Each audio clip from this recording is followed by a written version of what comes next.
least it's not me in that car, you know? I can't believe it. How old is Brian? He's 19. He's 19. What's going on, man? How much? Cooperate. I am going to cooperate. Okay, so parents have some concerns of some stuff they may have found in your room? Yeah, I believe so. And what would it be? A human head and hands. Like, for real human head and hands? Yes. In 2021, police in a small Colorado town were called to a home after a mother found something horrifying in her son's bedroom. They didn't have to wait long to figure out what was going on. As soon as officers arrived, 19-year-old Brian Cohey came clean, confessing to something truly disturbing. Like, for real human head and hands? Yes. From? That fellow who went missing recently. Which fellow was that? Warren Brown. Warren Brown? When did he go missing? The night of the 27th. The night of the 27th? Okay, and how did you end up with him? I murdered him. With what? A knife. Why would you have done that? I've always wondered what murder felt like. The victim was 69-year-old Warren Barnes, a homeless man Brian Cohey had brutally attacked. He's always on Main Street just with his backpack, just walking and coming down to the shop to sit in his chair pretty much. How do you know Warren? I own Monique's Bridal downtown, and I give him a chair to sit and read his books. After killing him, Cohey went on to dismember the body, keeping the head and hands as grotesque trophies. Well, when I killed him, I tried disposing of his body by putting it in the river, but Okay, I parked too low in the river. And Where's the rest of his body at? Huh? Where's the rest of the body at? What parts? The body, Brian. Where's his body?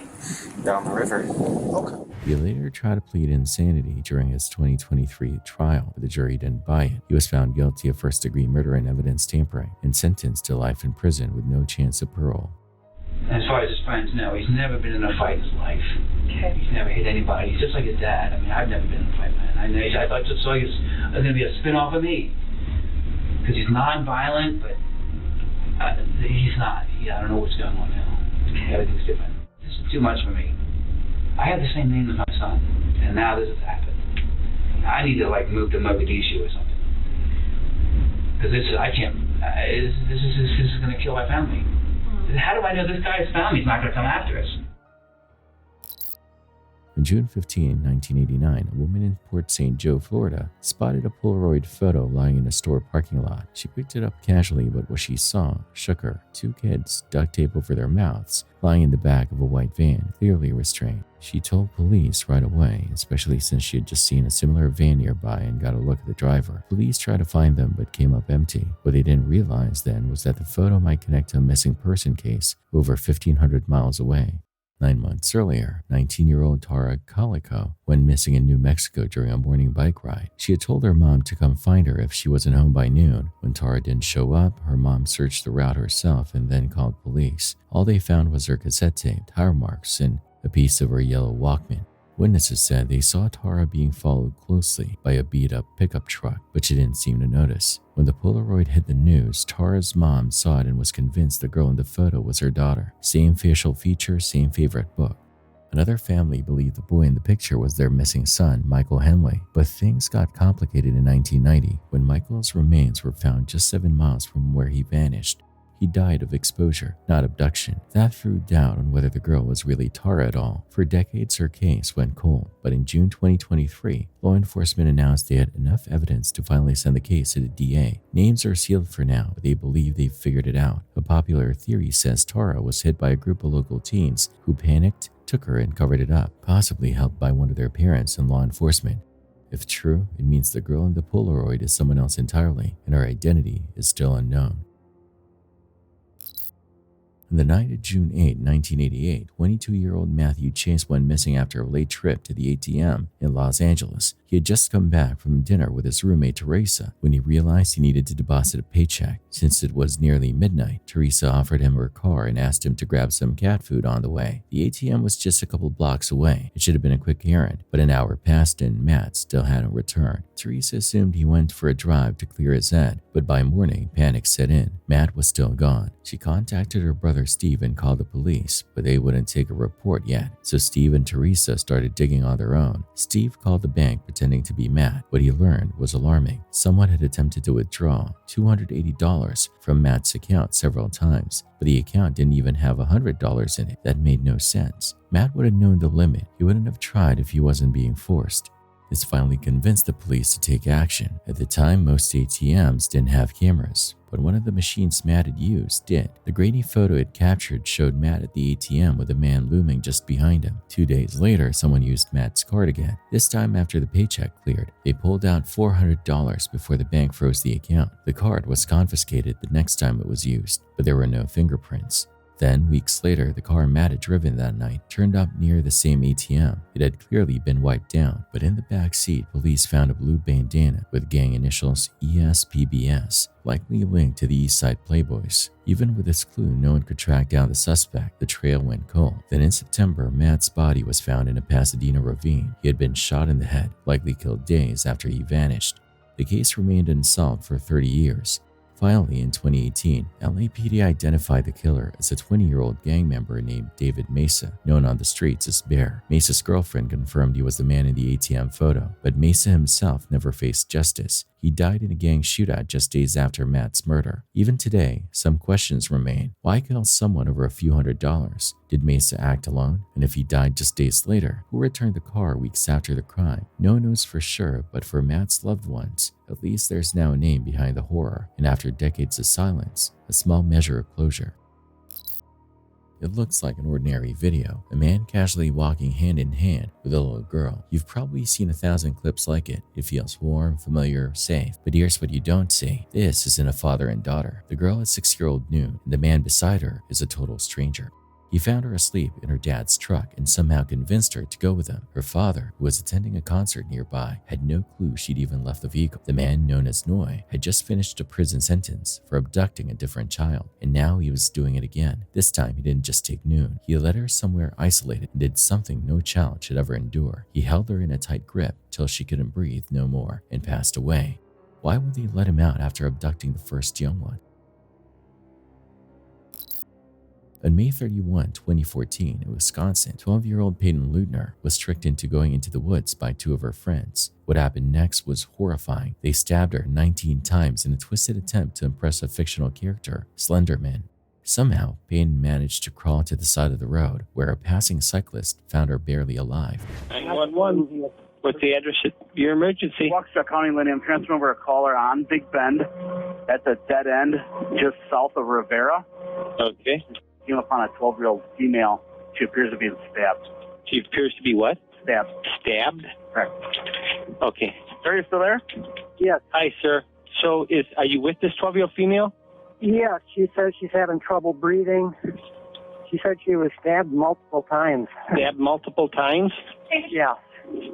Okay, sir. Are you with her right now? Yes. Is she awake? She's awake. Is she breathing? Yeah, she's breathing. She said she can take shallow breaths. She's alert. Okay, stay with her. We're sending the police department. Don't hang up, okay? Oh, hold on just a minute. Don't hang up. Okay. Okay.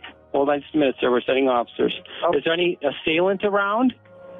I didn't even look. I don't see anybody. It's a dead end. Okay, stay right with her, sir. Is she on the ground or is she standing up? No, she's laying on the grass. Laying on the grass. Stay right with her. Just let me know if she is remaining conscious or not, okay? Okay. Is there any bleeding going on? Her clothing has got blood on it. Where are the wounds? Do you see where the wounds are? No, I don't know if I should be rolling her over and checking or not. Do you know where? Okay, just stay with her and just let me know if she's conscious or alert or stops breathing or anything. Hold on, I'm going to talk to the ambulance. Police are also en route. Okay, thank you. I'm bothering you at all? My shade? Okay. You're very Okay. Just keep her in that position. Just let me know on her breathing. Okay. What's your name, sir? My name? Your name. My name. Okay, were you just passing through? Yes. Okay, and you found her and she was just laying there? Yes. Okay. Okay, so you see any active bleeding or blood spurting out or anything like that? No, unless it's underneath her. I just see just dried blood. Okay, just dried blood. Okay. Okay, is she still breathing? Is she still alert? Yeah. Okay, stay with her. Stay with her. Keep an eye on her. Hold on just a minute. Do not hang up, sir. Okay, I will not. Who did that to you? Or don't you want to talk? And she didn't say who did this or how it I happened? don't know. I don't know if she wants to be talking. I started to ask her, Okay. and then That's okay. If she's got to save her energy, I think. okay, but you see nobody else around you. Are you clearly visible? They pull down that road towards the dead end that they'll see you. I'm sorry, I couldn't hear you. Are you clearly visible when they come down there so they see you? I got a strobe flashlight on my bicycle. I'll shine that towards any emergency vehicle I see. And I'll be standing in the middle of the road. You're in the middle of the road, and where's she? In the side of the road? Yeah, she's on the grass. It's a little trail I take on my bicycle. Okay. See, don't hang up, sir. Just stay right with me. Okay. And let me know immediately if you see anything else suspicious in the area, a car, a person, anything. All right. Keep your eyes open. Was there anyone coming or leaving, or any cars coming or leaving when you came upon her? No. Nothing? No. So were you on foot walking by, or did you pull up in a car? Bicycle. You're on a bicycle. Yeah. How did you see her? Did you just... She's right in the middle of the little path I take. Middle of the little path. Okay. Yeah. There's a squad car coming now. Okay. The squad car coming? Okay, flag the squad car down, protect her. Here he's coming. Does she have a bike or anything with her? No, I don't see it. One sandal is off, but, maybe 3 feet away from her. Okay, flag that officer down. I'm going to let you go. Okay? You meet with him right now, okay? Okay. Thank you. 3 12-year-old girls had a sleepover in Waukesha, Wisconsin to celebrate Morgan Geiser's birthday. Peyton Leutner was Morgan's best friend, and the third girl, Anissa Weir, had recently transferred to their school. The next morning, the three went to the park. What was supposed to be a fun weekend turned into something horrific. Morgan and Anissa lured Peyton into the woods under the pretense of playing hide and seek. There, Morgan stabbed her 19 times with a kitchen knife, while Anissa reportedly encouraged her. Bleeding and barely alive, Peyton managed to crawl out of the woods and onto a nearby road, where a cyclist found her. She was rushed to the hospital with life-threatening injuries, including stab wounds to her chest, stomach, liver, and pancreas. Doctors said that if one of the wounds had gone just a bit deeper, she would have died. The 2 girls were found hours later sitting near the highway, having walked for miles. During questioning, they revealed they'd been planning the attack for 6 months. They believed they needed to kill Peyton to prove themselves to Slenderman, a fictional internet character they thought was real. Morgan had brought the knife from home, and both girls had discussed multiple plans before settling on the woods. In court, both girls pleaded not guilty to mental illness. Morgan was later diagnosed with early-onset schizophrenia, which also ran in her family. She was sentenced to 40 years in a mental state institution. Anissa took a plea deal and was sentenced to 25 years. In 2021, a judge ruled that Anissa could be released with conditions, sparking concern for Peyton's family. CCTV sees everything, but sometimes what it captures is far more disturbing than anyone expects. Take this footage. At first glance, you might just see a young man walking around a high school, but watch closer. He's not lost. He's not wandering. He's scouting. The man is Paul Thierson, and what you're seeing is him checking entry points at Sydney High School in New South Wales. Why? Because just hours later, he would murder 21-year-old Lily James, a woman he'd briefly been involved with. Security cameras from a nearby store show him buying a hammer and duct tape. Those weren't random items. He would use them in the brutal attack. He followed Lily into a bathroom and beat her to death with a hammer. Then he called the police himself and told them exactly where to find her body. He was extremely arrogant in all phases. In preparation of the killings, he would later take his own life. In March 2025, 20-year-old University of Pittsburgh student Sudiksha Kanaki traveled to Punta Cana in the Dominican Republic for a spring break with friends. What was supposed to be a fun trip turned into a nightmare. On March 6th, around 4:15 a.m., resort security footage showed the group heading toward the beach near the MYUU Republica Hotel. One by one, her friends returned. Sudiksha didn't.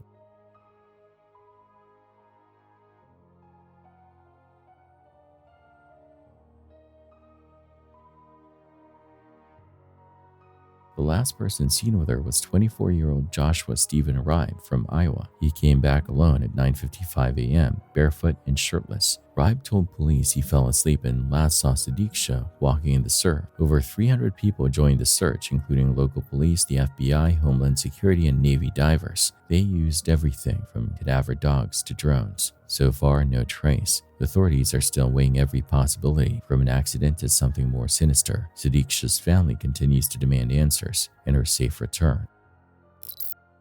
In March 1998, 23-year-old Amy Lynn Bradley boarded a cruise with her parents and younger brother Brad, expecting a fun family getaway. But just 3 days into the trip, things took a tragic and mysterious turn, one that still haunts the Bradley family to this day. On the night of March 23, the family had dinner in one of the ship's restaurants. Amy, according to her family, was drawing a lot of attention, both from fellow passengers and the crew, including members of the ship's band. Some waiters even invited her to a local bar once the ship docked, but Amy declined. Later that night, Amy and her brother went to the ship's nightclub. Around 3:30 a.m., they returned to their cabin and sat outside chatting on the balcony for a while. Brad eventually went to bed, leaving Amy still out there.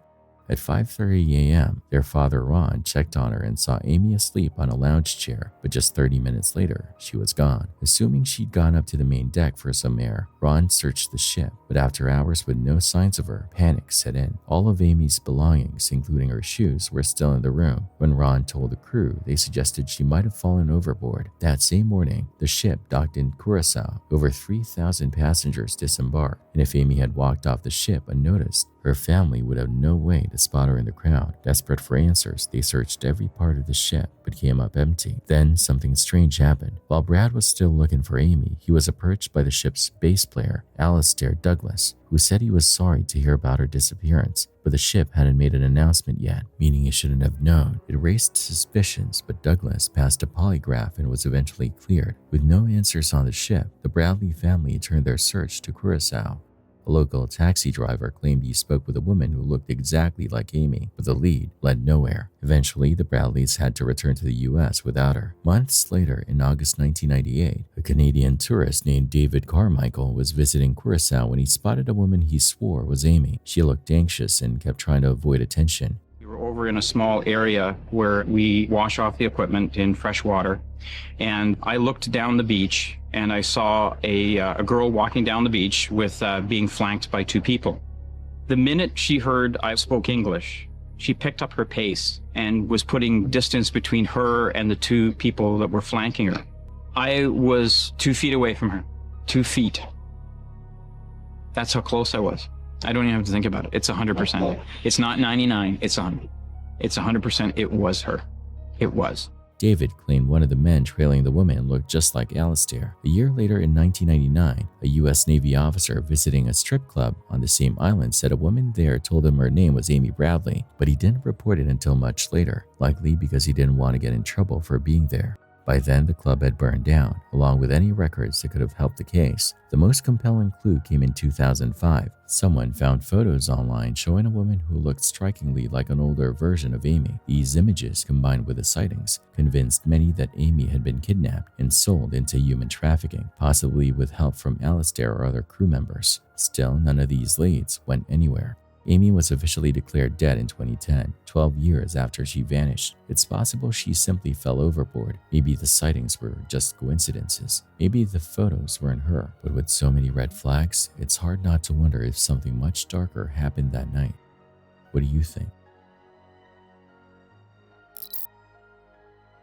In July 2002, disaster struck over the town of Oberlingen near the German-Swiss border. A passenger plane collided midair with a cargo jet. Black box audio captured the final moments, chaotic, tense, and devastating. Investigators later confirmed that Swiss air traffic control had made critical mistakes that contributed to the crash. Tragically, 71 people on board both planes lost their lives.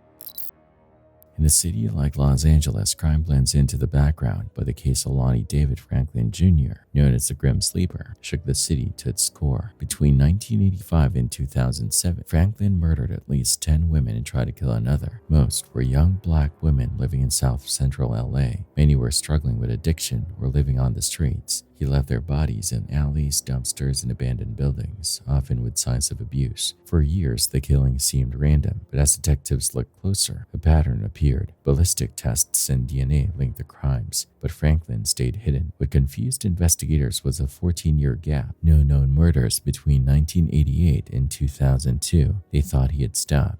He hadn't. When police searched his home in 2010, they made a chilling discovery. Nearly 180 photos and videos of women. Many looked unconscious. Some appeared dead. Most were posed. This suggested he may have killed far more than anyone realized. So, how did police catch him? A new technique called familial DNA led to a match. Not from Franklin, but from his son. That clue helped officers get a sample from Franklin directly. It was a match. When they raided his home, they found the photo stash. Women at different ages and races. Some looked asleep, others were clearly in danger. The LAPD released some of the photos, hoping to identify the women. Some were found and confirmed safe, but many were never identified. Were they more of his victims? Did some escape and stay silent, or were they never harmed, just photographed? Nobody knows for sure. Franklin was arrested in 2010. In 2016, he was convicted and sentenced to death. 4 years later, in 2020, he was found dead in his prison cell at age 67. The cause of death was never released.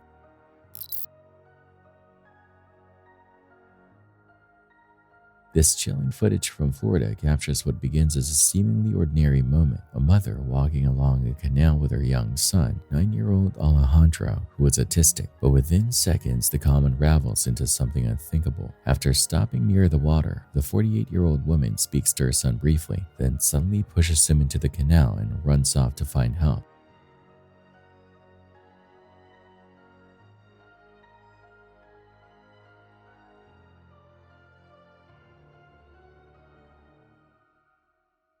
At first, she claimed it was an accident, but surveillance footage told a different story, one that revealed she had already tried to drown him earlier that same morning and failed. This time, she succeeded. On July 3, 2018, 31-year-old Aaron Gibbons took his kids out to Century Island in Nunavut for a quiet day of traditional hunting. It was meant to be a bonding trip, teaching them to gather eggs and respect the wild. But everything changed when a polar bear appeared. As the massive animal charged, Aaron shouted for his children to run the boat. They did. He stayed behind. Unarmed, he stood his ground and tried to shield his kids from the attack. The bear killed them before help could arrive. Aaron's sacrifice sparked grief and outrage across his community, with many blaming climate change and polar bear tourism for the rising danger. He was later awarded Canada's Star of Courage for his bravery, a title no one doubted. But to his children, he'll always just be Dad, the man who gave everything to keep them safe.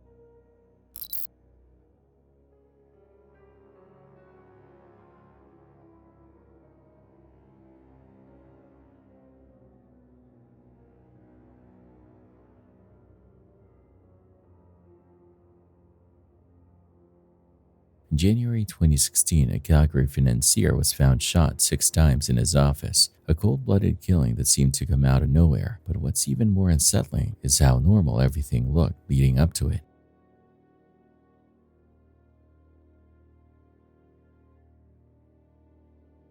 Security footage from the day shows one of the suspects calmly walking through downtown Calgary, entering the office building and spotting the victim.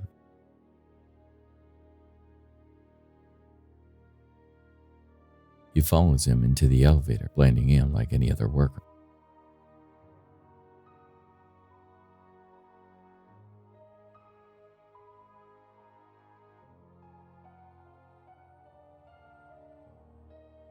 Moments later, he's seen rushing out of the building. The motive? A $1 million real estate deal gone bad. Both he and an accomplice were later convicted.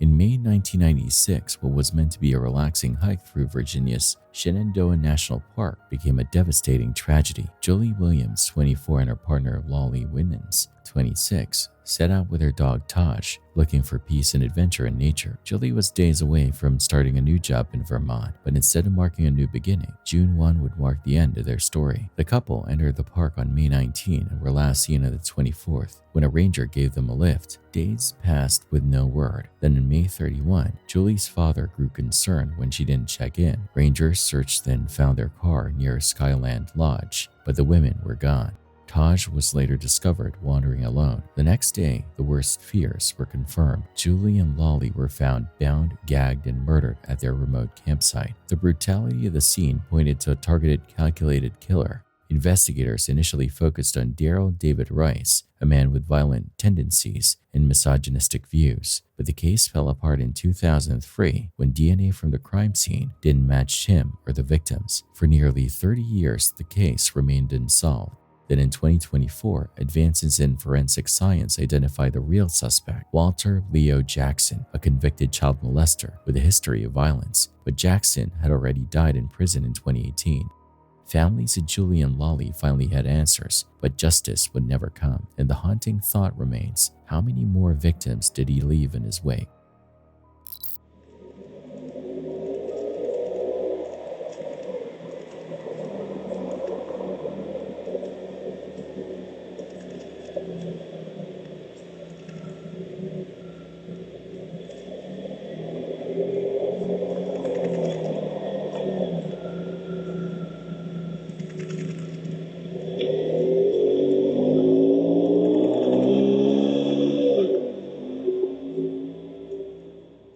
Surveillance footage from December 2019 in Connecticut shows a car driving past a home just after 6 a.m., then reappearing minutes later at a nearby intersection.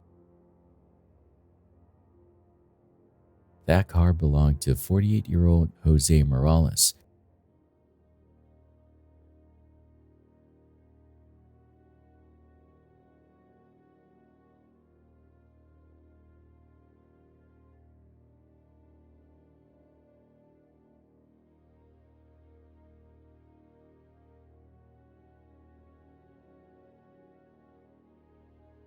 Other cameras captured him later that morning stopping at a convenience store to buy cigarettes.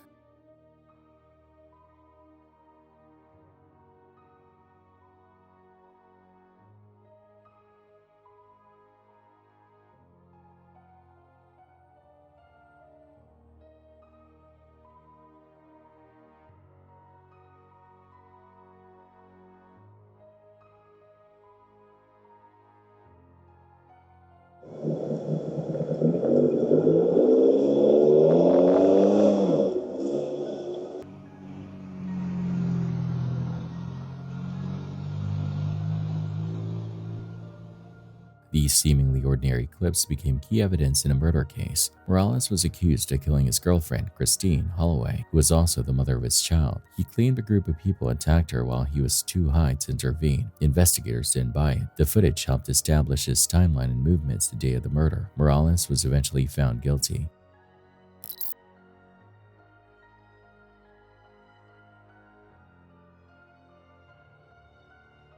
This footage comes from a Canadian prison and starts off looking routine. A guard walks through a common area while an inmate stands nearby. Soon, other prisoners begin to enter the room.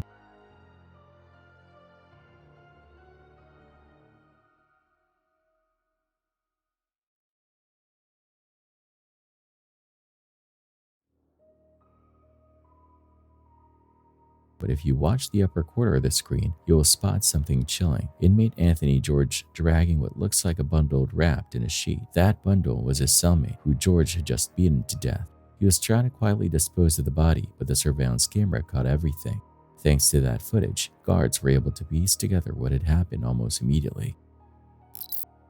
Maria Diana was just 19 when she set out on a summer hike in Romania's Carpathian Mountains. It was supposed to be a reward, a break after long months of exams. Instead, it turned into a nightmare. She and her boyfriend chose the scenic Yepe Trail near Brasov, hoping to reach the Spumosa waterfall. Her pregnant mother had warned her not to go. The mountains are dangerous, she said, but Maria brushed it off. The trail started off peaceful, trees all around, birds in the distance, but something was lurking nearby. Out of nowhere, a massive brown bear appeared. It locked eyes on them, then it charged. In panic, Maria dialed emergency services. Her voice trembled. "It's coming," she whispered. "Please hurry." Her boyfriend also called, but help was too far. The bear struck. It slashed Maria's leg, dragged her off the trail, then threw her off a cliff 400 feet down. When rescuers arrived, it was too late. Maria's body lay at the base, broken, clawed, and bitten. The bear was still there. They had to shoot it to recover her. Her boyfriend was left traumatized. "It should have been me," he said. Maria's death sparked outrage across Romania. The country, home to one of Europe's largest brown bear populations, was already seeing more bear encounters. The government responded by approving a plan to call hundreds of bears, but many argued that the real issue was us, humans pushing deeper into wild spaces. Maria's story is tragic, but it's also a warning. Nature is wild, and it doesn't care if you're ready or not.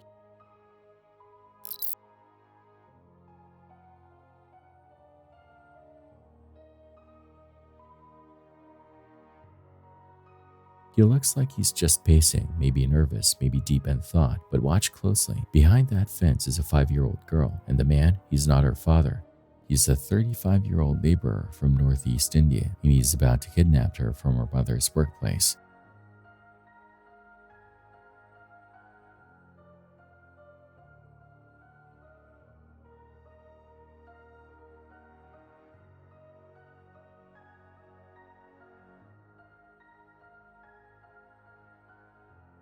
That child was later found dead. When police tracked him down, he didn't surrender. He attacked. That confrontation ended in a shootout. He didn't survive.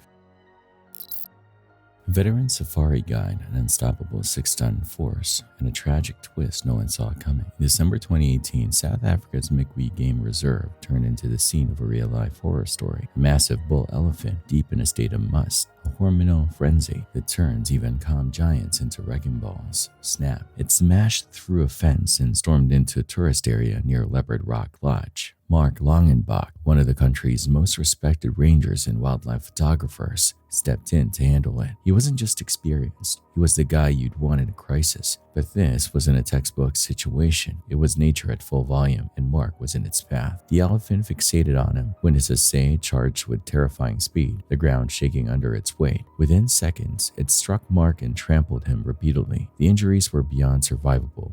Must turns bull elephants into something out of a monster movie. Testosterone levels up to 6 times normal. Zero fear, no hesitation. Even female elephants run when a bull's in that state. For a human, even one as skilled as Mark, trying to stand his ground was like trying to stop a freight train with a whistle. One local ranger summed it up best. Mark understood the wild better than anyone, but that day, nothing could stop what was coming. The elephant left a path of destruction before rangers were forced to make the grim call to put it down. For the safari community, losing Mark felt like losing a piece of the wild itself, someone who respected it, protected it, and paid the ultimate price. And as bizarre as it sounds, the internet found an odd connection. People started comparing the incident to that strange new elephant in the room track by Lil Wayne, the one that's been roasted online for sounding more circus than serious. But in real life, elephants don't drop beats, they drop bodies. And this wasn't a joke, it was a brutal reminder. The wild doesn't care who you are. When it decides to snap, all you can do is get out of the way, if you're lucky.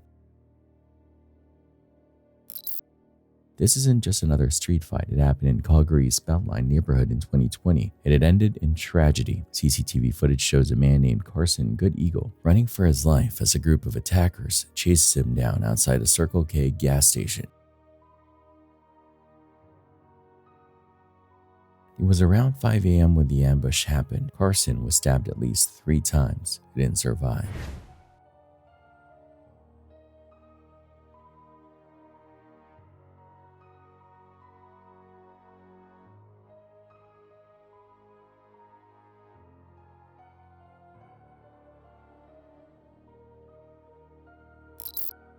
In April 2002, 19-year-old Caroline Stuttle was wrapping up her dream trip through Australia. After months of traveling with her best friend, she was just days away from flying home to England. On the night of April 10th, she stepped out alone in Bundaberg, Queensland to call her boyfriend. But during that short walk back to her caravan, she crossed paths with Ian Privet, a 32-year-old drifter desperate for drug money. He tried to snatch her bag, and when she refused to let go, he shoved her off a bridge.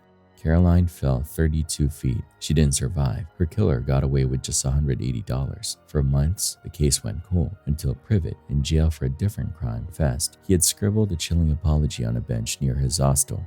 "I threw the girl off the bridge. I'm sorry." That message helped seal his conviction in 2004. Caroline's family never truly healed. They created Caroline's Rainbow Foundation to help young travelers stay safe. But in 2020, when Privet was released from prison, the pain resurfaced. Caroline's brother put it plainly: the man who killed his sister served time, but their sentence is for life. Watch the silver car in this clip. At first, it just seems to drive past the other vehicle. But then it makes a sharp U-turn. Something clearly isn't right.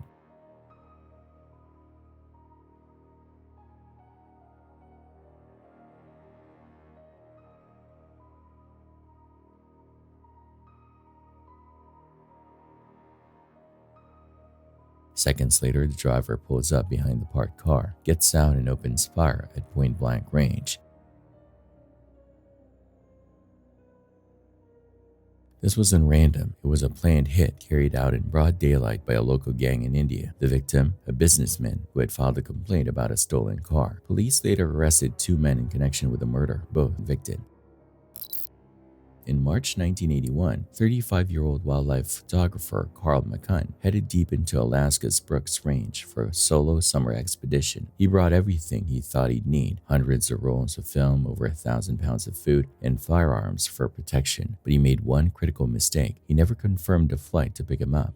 McCunn had done a similar trip in 1976, and though he had it figured out, this time, though, he wrongly assumed a friend would return for him. That flight never came. At first, Carl's journal captured the wonder of the wilderness, but by August the tone shifted. He began to realize no one was coming. His food started to run low. He tried to stretch it out by hunting ducks and drying meat from a caribou carcass, but it wasn't enough. Then a plane flew overhead. Carl waved his orange sleeping bag, thinking it signaled he was fine, but the pilot took it as just that. All okay. The plane flew on.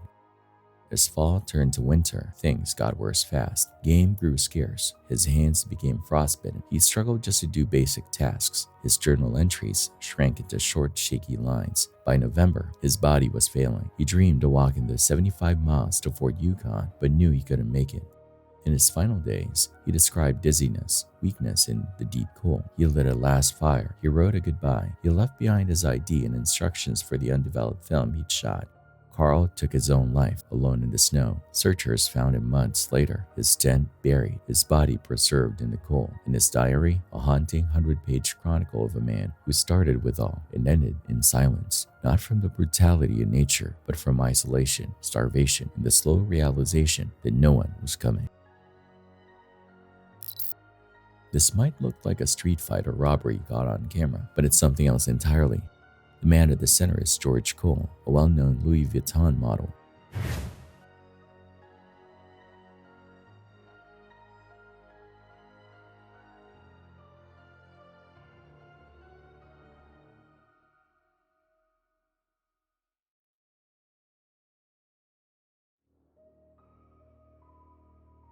Surveillance footage shows Cole and 2 others lying in wait in an alley. They're not there by chance. They're waiting for a man named Harry Ozoka. When Ozoka appears, Cole confronts him and stabs him 3 times. Ozoka, also a model and once a close friend of Cole's, didn't survive. The attack reportedly stemmed from a personal feud over a woman. All 3 men involved were eventually convicted. A 35-year-old man named Farid died after falling from a house in Muzaffarnagar, Uttar Pradesh in India on January 6. He reportedly lost his balance while trying to throw out a piece of cardboard.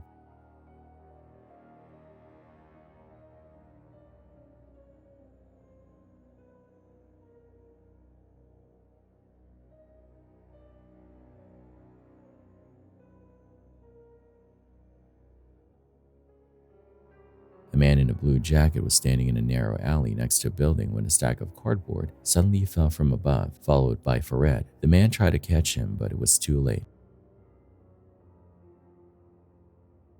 Farid was rushed to a nearby hospital where he died from his injuries. Authorities later confirmed that he was a local scrap dealer.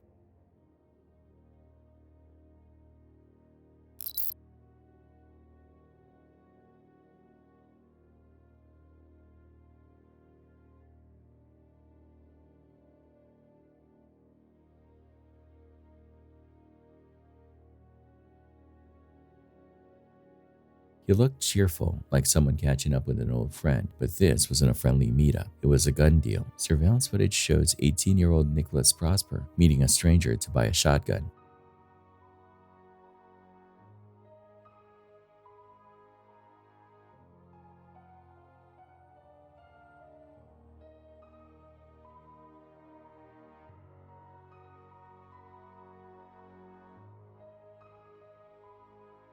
After the purchase, he heads back upstairs, even pausing to chat casually with someone in the hallway. What they didn't know, Nicholas was on his way to carry out a plan. Not long after this footage was taken, he opened fire in his own home, wounding his mother, brother, and sister to death. It wasn't random, it was calculated.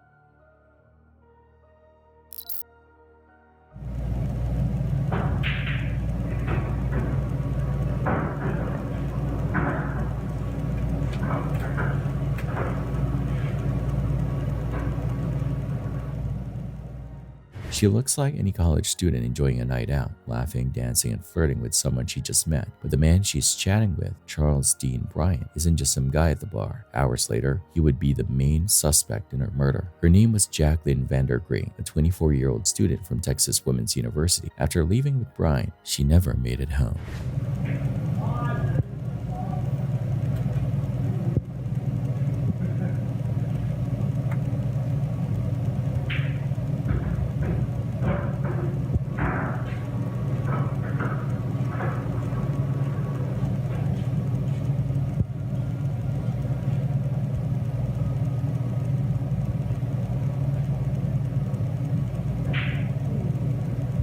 The next day, police found her body, mutilated and set on fire, in an attempt to hide what he had done. He was arrested and later convicted. The footage of them together now plays like a warning no one saw coming. What started as a peaceful birthday canoe trip turned into the stuff of nightmares. On December 1st, 2018, Kristen Yaldor and her husband Ryan were gliding down Zimbabwe's Zambezi River. It was their 37th birthday. The couple expected quiet waters, scenic views, maybe a few photos near Victoria Falls. Instead, they got chaos. Just minutes in, a guide shouted a warning. Too late. Out of nowhere, something massive slammed their canoe from below. It flipped instantly. Kristen hit the water hard. Disoriented, gasping, she surfaced just in time to see Ryan swimming towards shore. She started paddling too, only 5 strokes to safety. Then boom, a crushing force latched onto her leg and dragged her under. She couldn't scream, she couldn't think. It was pure survival mode. She tried staying calm like she had during shark dives before, but this wasn't a shark. This was a hippo, and it was pissed. Kristen clawed at the water, the beast's rough skin. For a moment, it let go. She thought she was free. Then came the pain. She somehow made it to the bank. Her leg was mangled, blood everywhere. A guide tied a tourniquet. Ryan called for help with shaking hands. Tourists across the river stared frozen. Kristen borrowed his phone and called her mom in Florida. It was 2 a.m. "Do you want me to sing happy birthday?" "No, Mom," she whispered. "I got attacked by a hippo." If you've never seen a hippo up close, think tank-sized jaws that open wider than a dinner plate, filled with teeth sharp enough to bite a canoe in half. It almost bit her in half too. Kristen lived, but she'll never look at still water the same again. This footage is especially unsettling because it shows something that should never happen: a police officer murdering a judge. On September 19, 2024, Xerans walked into the judge's chambers, claiming he needed to speak with him.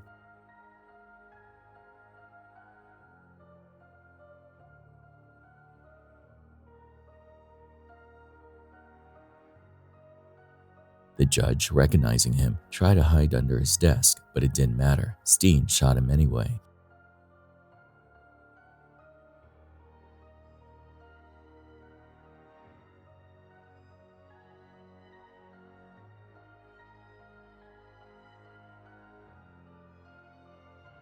The two men had a long, complicated history, including allegations of involvement in a sextortion ring that exploited female inmates for years.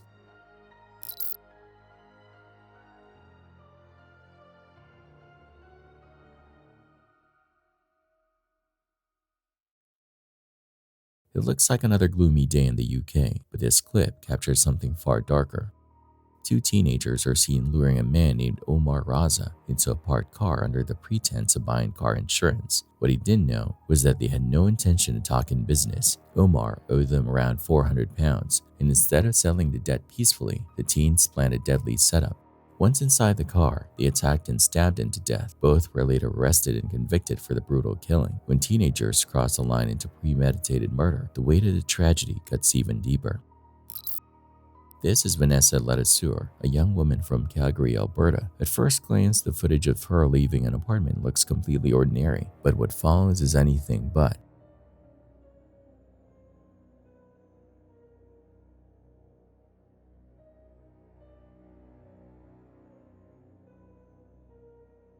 The man seen nearby with a bike is Michael Adenyi. What the video doesn't reveal is that Adenyi had been struggling with severe hallucinations, both auditory and visual, for months leading up to this moment.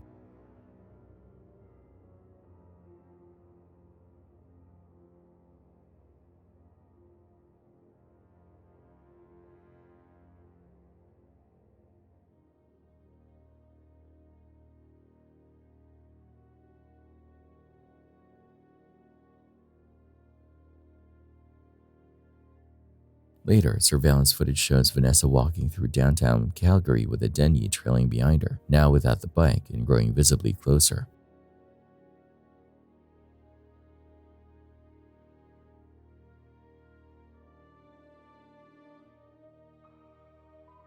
The last piece of footage is the most unsettling. Adenyi is seen placing a black bag into a dumpster. That bag was later recovered and found to contain disturbing contents, including kill lists written in notebooks. Minutes before, Adenyi had fatally stabbed Vanessa.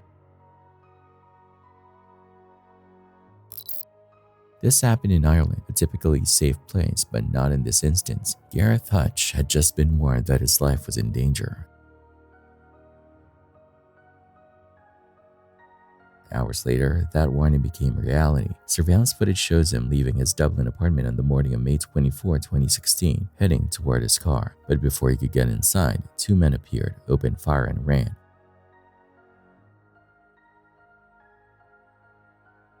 Hutch was hit multiple times and didn't survive. Authorities moved fast. The shooters were caught the same day, along with two women who allegedly helped plan the hit. Hutch had been linked to criminal activity, but never faced charges. In the end, the streets of a peaceful city became the scene of a ruthless execution.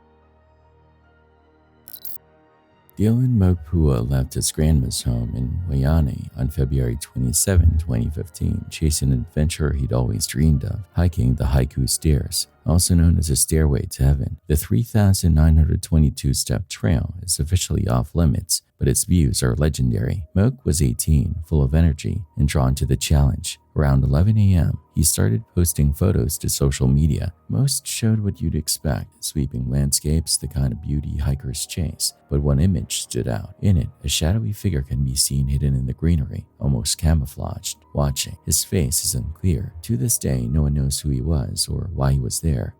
After that post, Moke vanished. Despite a massive search effort involving the fire department, local volunteers, drones, and even the U.S. Navy, no trace of him was found. Two hikers reported hearing faint cries for help in the area, but those leads went nowhere. Years later, the photo still haunts people. Was the man just another hiker? If so, why hasn't he come forward? Or was he something far more sinister? Whatever happened that day, Oahu never gave up its secret. Moke's story lives on in that one chilling photo. This might look like two people out for a casual evening walk, but there's a dark truth hiding behind it. The man in the footage is Christopher Gunther, and the woman beside him is his ex-girlfriend. What you don't see is that moments earlier, he had shown her the body of his current girlfriend, Lacey Jones McKnight, who he had murdered and stuffed into the trunk of his car. Gunther was later found guilty of first-degree murder.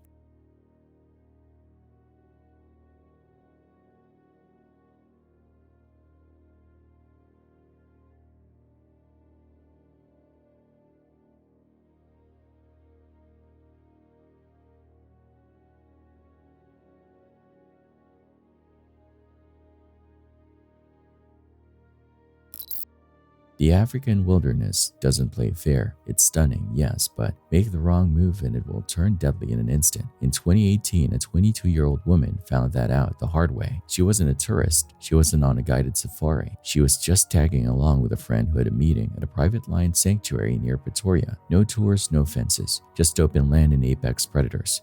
That same morning, Kevin Richardson, known worldwide as the Lion Whisperer, took 3 lions out for a routine walk. He'd done it hundreds of times, calm, controlled, familiar, until it wasn't. Midway through the stroll, an impala bursts out of the brush. The lioness saw it and flipped a switch.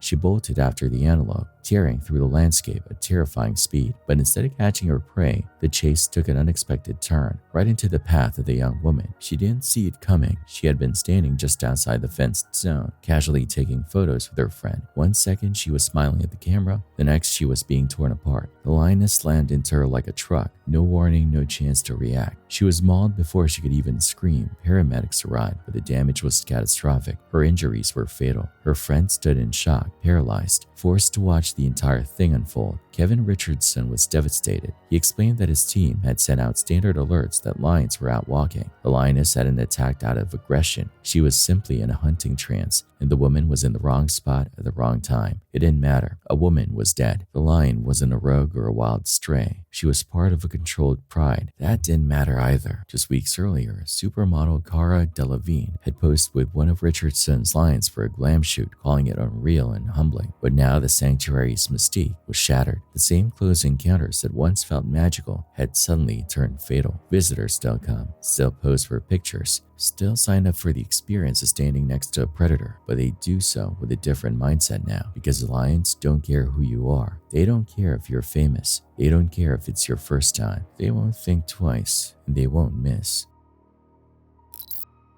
He looks like any other older man sorting through the back of his car. Nothing suspicious at first glance, but watch closely. After rummaging for a moment, he casually walks towards some bushes and hurls an object into the trees.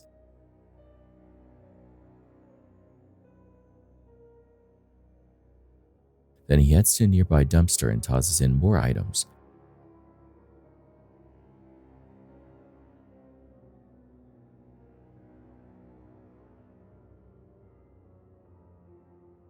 That man is Chris Lee, and what you're seeing is the aftermath of a murder. Lee had just killed his longtime partner and fellow gambler, Bid Smith. For 30 years, they made their living counting cards together in casinos. But after strangling her and leaving her body in the woods, he dumped her car keys and other evidence like it was nothing. One moment, it's an average errand. The next, it's a killer covering his tracks.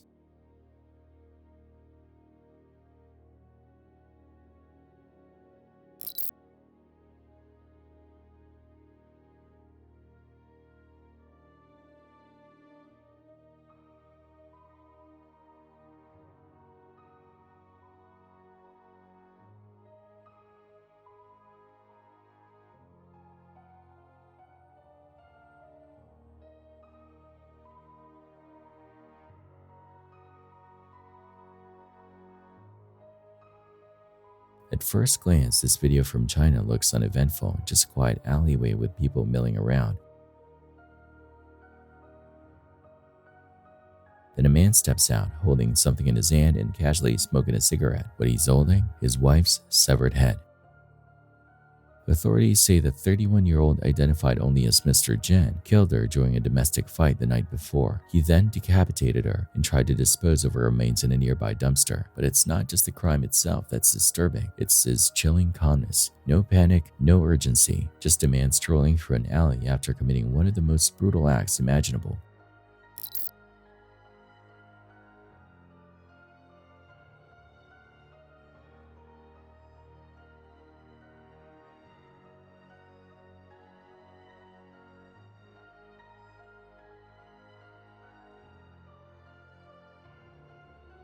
On February 11, 2023, a young trans girl named Brianna Gay was lured into a park by two 15-year-olds, one of whom she thought was her friend. They told her they'd get high together. Instead, they ambushed her in the woods and stabbed her nearly 30 times. Her body was left face down on a footpath. Later, it came out that the girl in the pair had been obsessed with Brianna, while the boy reportedly targeted her because of her gender.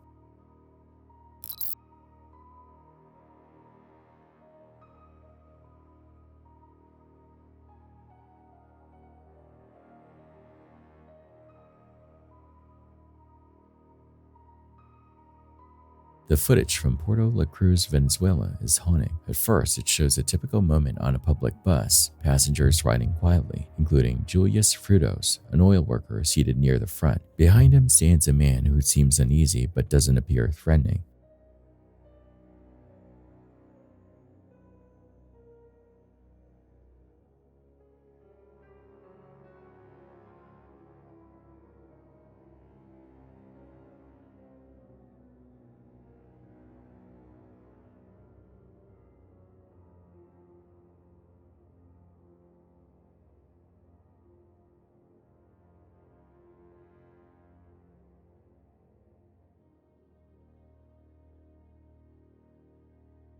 Then a second man boards. Within seconds, everything changes. Without a word, the newcomer pulls out a gun and fires 7 shots directly into Julius's head. It's over almost instantly. The most gut-wrenching part, Julius wasn't the intended target. Authorities later reveal the gunman had mistaken him for someone else. An innocent man lost his life because of a tragic mix-up, and everyone on that bus was left to witness a murder that should have never happened.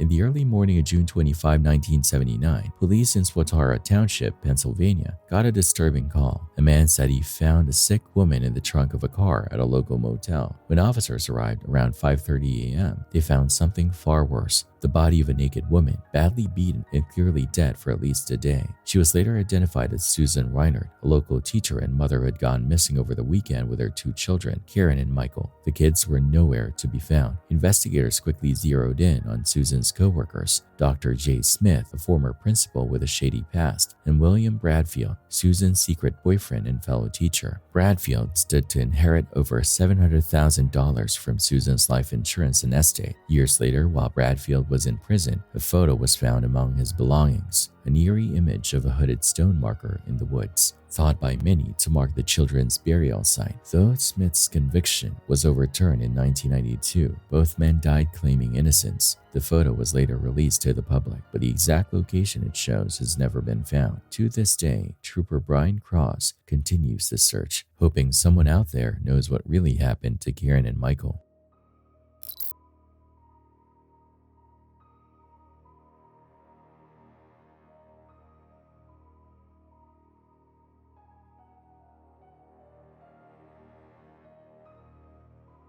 Watch closely. A young woman walks down the street in Faisalabad, Pakistan. She looks like she's just going about her day until things take a dark turn. When she comes back into view, she's trying to climb some steps, but someone's holding her back. That man, she just asked 18-year-old MYUU Arshad to marry him. She said no.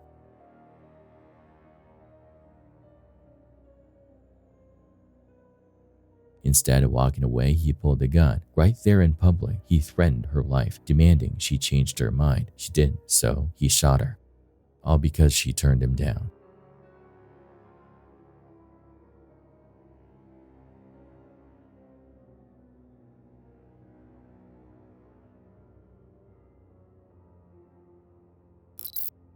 Prisma Reyes was born in Veracruz, Mexico, and moved to Texas as a child after her mother remarried. She became a U.S. citizen and set her sights on becoming a paralegal. Instead, she joined the National Guard and later took a job as a receptionist. By 2019, she was a single mom trying to make things work with Ryan, an older man with whom she had a rocky past, filled with abuse. Prisma had recently told friends she felt unsafe, talking about being stalked, wanting a gun, and finding her tires slashed. On April 17, 2019, she met Ryan at E-Bar Tex-Mex during lunch. He left, but she stayed behind. Things escalated, and the bartender eventually cut her off.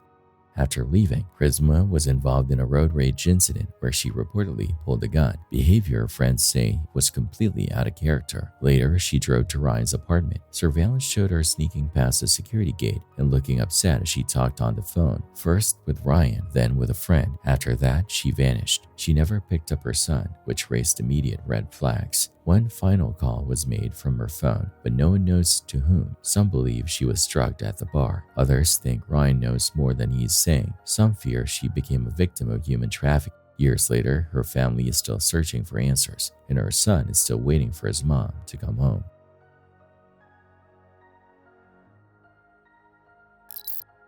It looks like just another busy day on the streets of Mexico, people chatting, walking, living life. But then, without warning, a man pulls out a gun and shoots a young teacher in the back. The gunman walks away like nothing happened.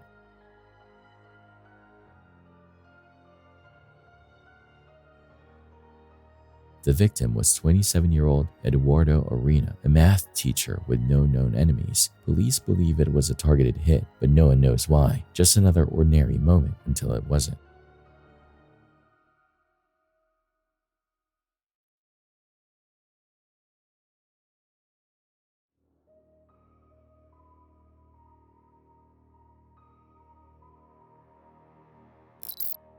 Dr. Richard K. Root spent his life fighting some of the deadliest diseases known to man, but in the wilds of southern Africa, none of that mattered. In 2006, at 68 years old, Dr. Root was still at the height of his career, a global leader in infectious disease. He had been invited to Botswana to help train doctors battling the HIV/AIDS crisis. It was a short-term mission with a big goal: empower local healthcare workers with tools and knowledge that could save lives. But in between work, there was time to explore. On March 19, Dr. Root and his wife took a guided canoe trip down the Limpopo River. It was supposed to be peaceful, just the sound of birds, the rustle of trees, and the soft current beneath their boat. His wife took pictures of him smiling, relaxed, taking it all in. Then the water broke open. A Nile crocodile, nearly 15 feet long, launched itself from below. In one brutal motion, it latched onto Dr. Root and dragged him under. The canoe didn't flip. It didn't need to. The attack was clean, silent, devastating. His wife, just behind him, watched helplessly as the river swallowed him whole. Search teams combed the area for days. On the fourth day, they found his body. The injuries confirmed what everyone already feared. He'd been pulled under by one of the most ancient predators on Earth. Dr. Root had spent decades saving lives across the globe. He trained young doctors. He advanced our understanding of infections and sepsis. He left behind a legacy that shaped modern medicine, and yet in a flash, none of it could protect him. The wild doesn't care about titles or accolades. Nile crocodiles kill hundreds every year. They strike fast with a jaw force strong enough to crush bone. Their attack is silent, efficient, and final. For someone like Dr. Root to be taken like that, it shook the medical world. Tributes poured in. He had survived war zones and outbreaks, only to be lost to the jaws of nature. His death is more than a tragedy. It's a grim reminder. Out there, beyond the safety of hospitals and lecture halls, the wild still plays by its own rules. Even giants can fall in silence.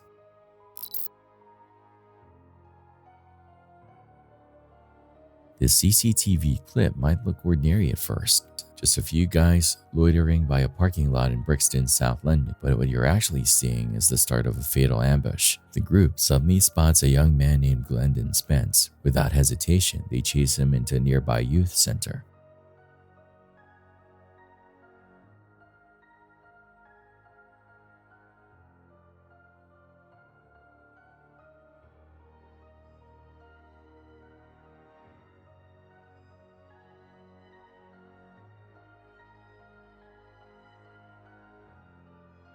Panic follows. Inside, chaos breaks out as they corner and stab him, then leave him bleeding on the floor. Glendon didn't make it. While investigators suspect gang ties, the exact reason for the attack is still unclear. What is clear is that the men responsible have already been brought to justice.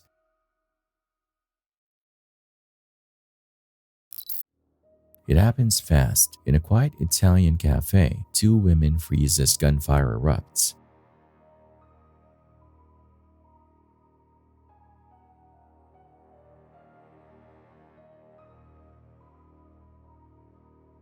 The targets? Two men tied to a Calabrian crime family.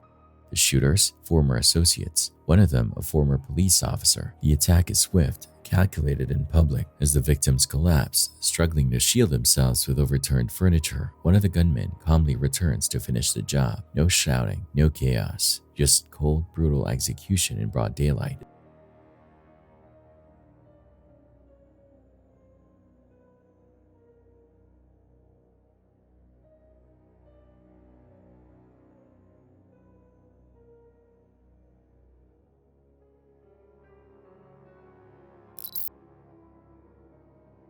It starts off looking completely ordinary. A woman walking down a sidewalk, lost in her own world, but lurking just behind a car is a man waiting for her ex. His name is Ginu Amenu. He doesn't approach right away. He leans against a wall, watching. Then, without warning, he steps forward. An argument follows, and in an instant, it turns deadly. Ginu pulls out a knife and stabs Elizabeth Lakasu more than 19 times.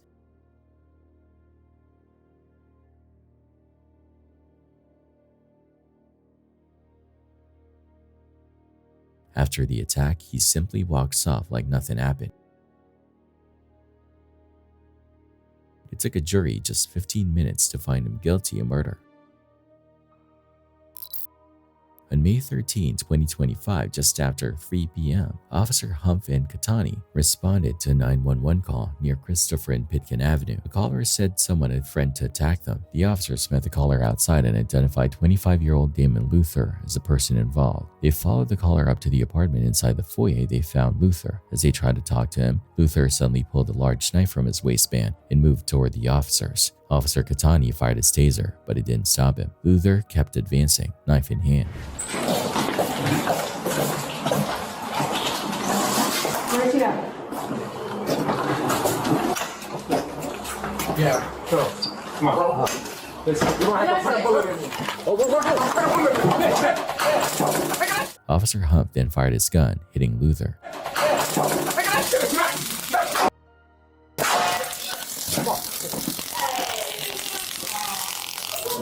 D148 Central. We need an additional. Taser deployed, Central. He was taken to Brookdale Hospital, where he passed away. Bro, come on. Bro, who? Listen, you don't have to put a bullet in me. Put a bullet in me. Miss.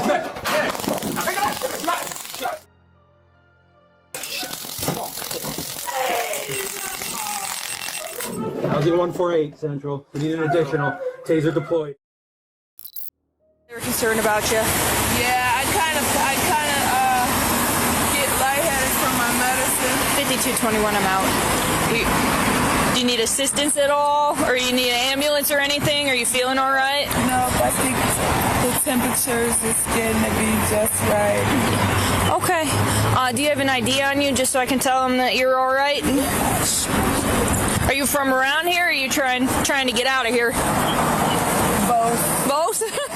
She seemed calm, just a woman chatting with a police officer after some folks called in about her strange behavior. Nothing violent, nothing threatening, but that calm was misleading. Her name was Bianca Ellis. Not long after that encounter, she was seen inside an Ohio grocery store, holding a long knife she had just stolen from a thrift shop. She looked casual, even relaxed. Then she walked outside and did the unthinkable. She stabbed the 3-year-old boy, Julian Wood, to death in the parking lot. No warning, no clear reason, just a horrifying act that no one saw coming. Though Bianca Ellis had a long, well-documented history of mental illness, the court ultimately ruled her competent to stand trial.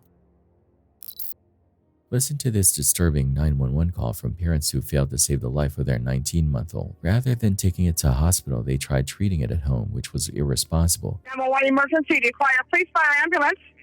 Hi, yes. My son's not breathing. Okay, what town are you in? I'm out in Hartley. Hartley? Just west of Glenwood, yes. West of where? Glenwood. Glenwood? Yes, Alberta. Okay, do you know your address? No, but it's the only place in Hartley. It has a church here. Okay, you don't know your land location or anything? No. Are you calling from a landline or a cell phone? A cell phone. Okay, because it's not coming up with your address. I need an address in Hartley, you said? Hartley, yes. Hartley is a town? 4 miles west of Glenwood. It used to be a town. Miles west of Glenwood? 4 miles west of Glenwood. Okay, so now what's the closest fire department and ambulance service to you? I don't know. I'd be under Glenwood, I'm sure. Okay, so would be probably Pincher Creek then? The closest hospital's Cardston, if that's what you're asking. Okay, and what's the phone number you're calling from? 403-795-2897. Okay, so your son is not breathing? My son has stopped breathing. Has stopped breathing? How old is he? He is 1.5 years old. He's choking prior to this? No, he's not choking. He's been sick for a little while here. The number is 274-082 Township Road 51. Okay, go with that number again. 274? 274-082 Township Road 51. Okay. Are you with your son right now? I am not. Just Who's with him? My wife is. Is she giving him mouth to mouth? He's off and on. He'll stop breathing for about 20 seconds at a time. And so we will. Is he still awake? No, well, he's getting lethargic, so he's not really awake. He is conscious? Well, he's been sick, so he's been sleeping a lot. Okay, but he's not choking. No, he's not choking. Okay, he's breathing a little bit better now. He's moaning and getting out breath, and he's better than he was. Okay, is she giving him mouth to mouth? No, he's doing it on his own. He's doing it on his own. He's now breathing now? He's now breathing now, yes. Okay, you know what? I think we're going to drive him into the hospital. I'm going to stay on the phone with you for just a minute. I just want to make sure he's okay. Is he still breathing okay? Well, here, I'll let you listen to him. Okay.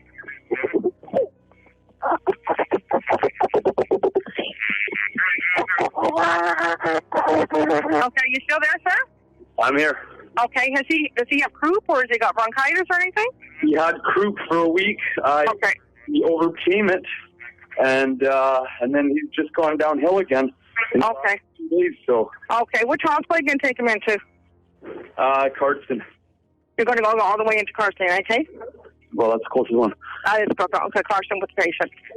Okay, if you do need the ambulance, do you want us to meet us halfway, or you think he's okay, or? I'll give you guys a call back. He's seeming to get better. Okay. If you do need us, you call us back, okay? Okay, thank you very much. Thanks, bye-bye. Okay, bye.